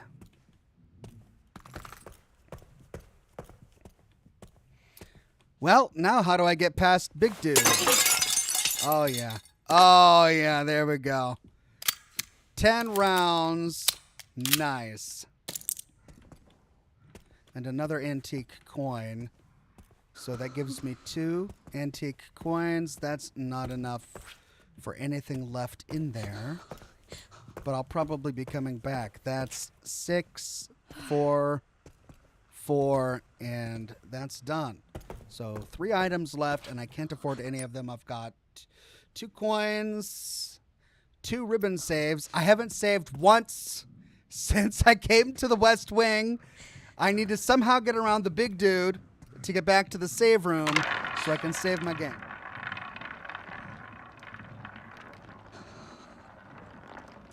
Gustavo says, also break anything with gold trimming. Even stuff on desks that look small? Gold trimming?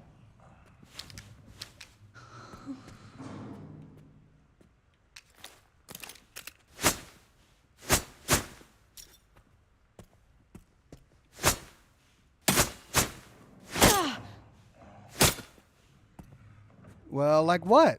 What do you mean something that has gold trim?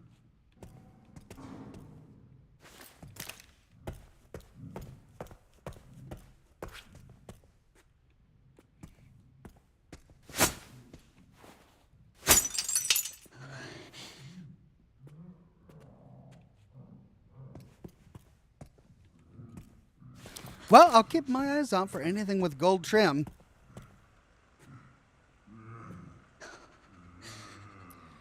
Oh, Grungehead says shoot either 7, 15, 29 and spin the roulette wheel. Oh.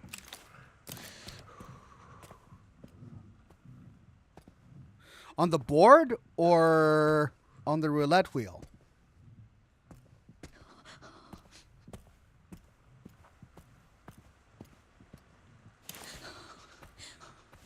Do I shoot the board or the roulette wheel?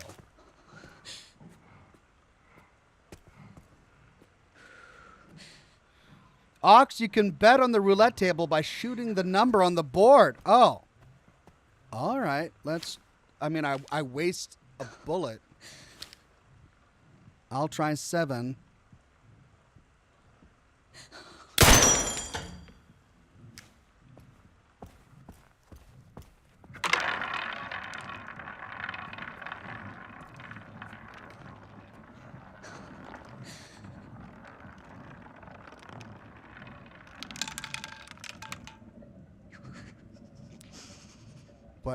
What was that? Okay, I wasted a bullet. What was that? I shot 7. You know what?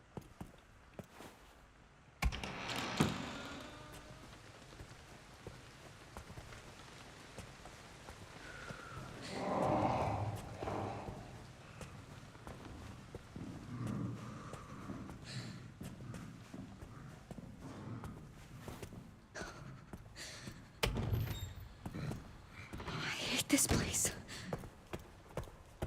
What if I can't get out?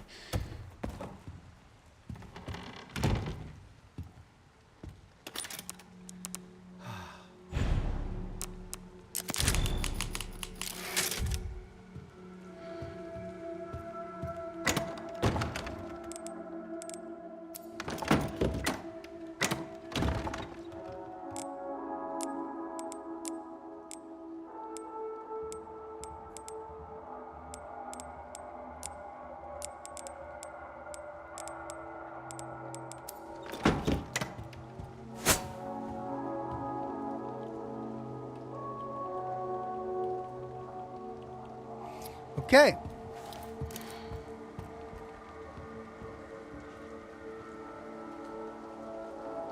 Well, I'd better end it there.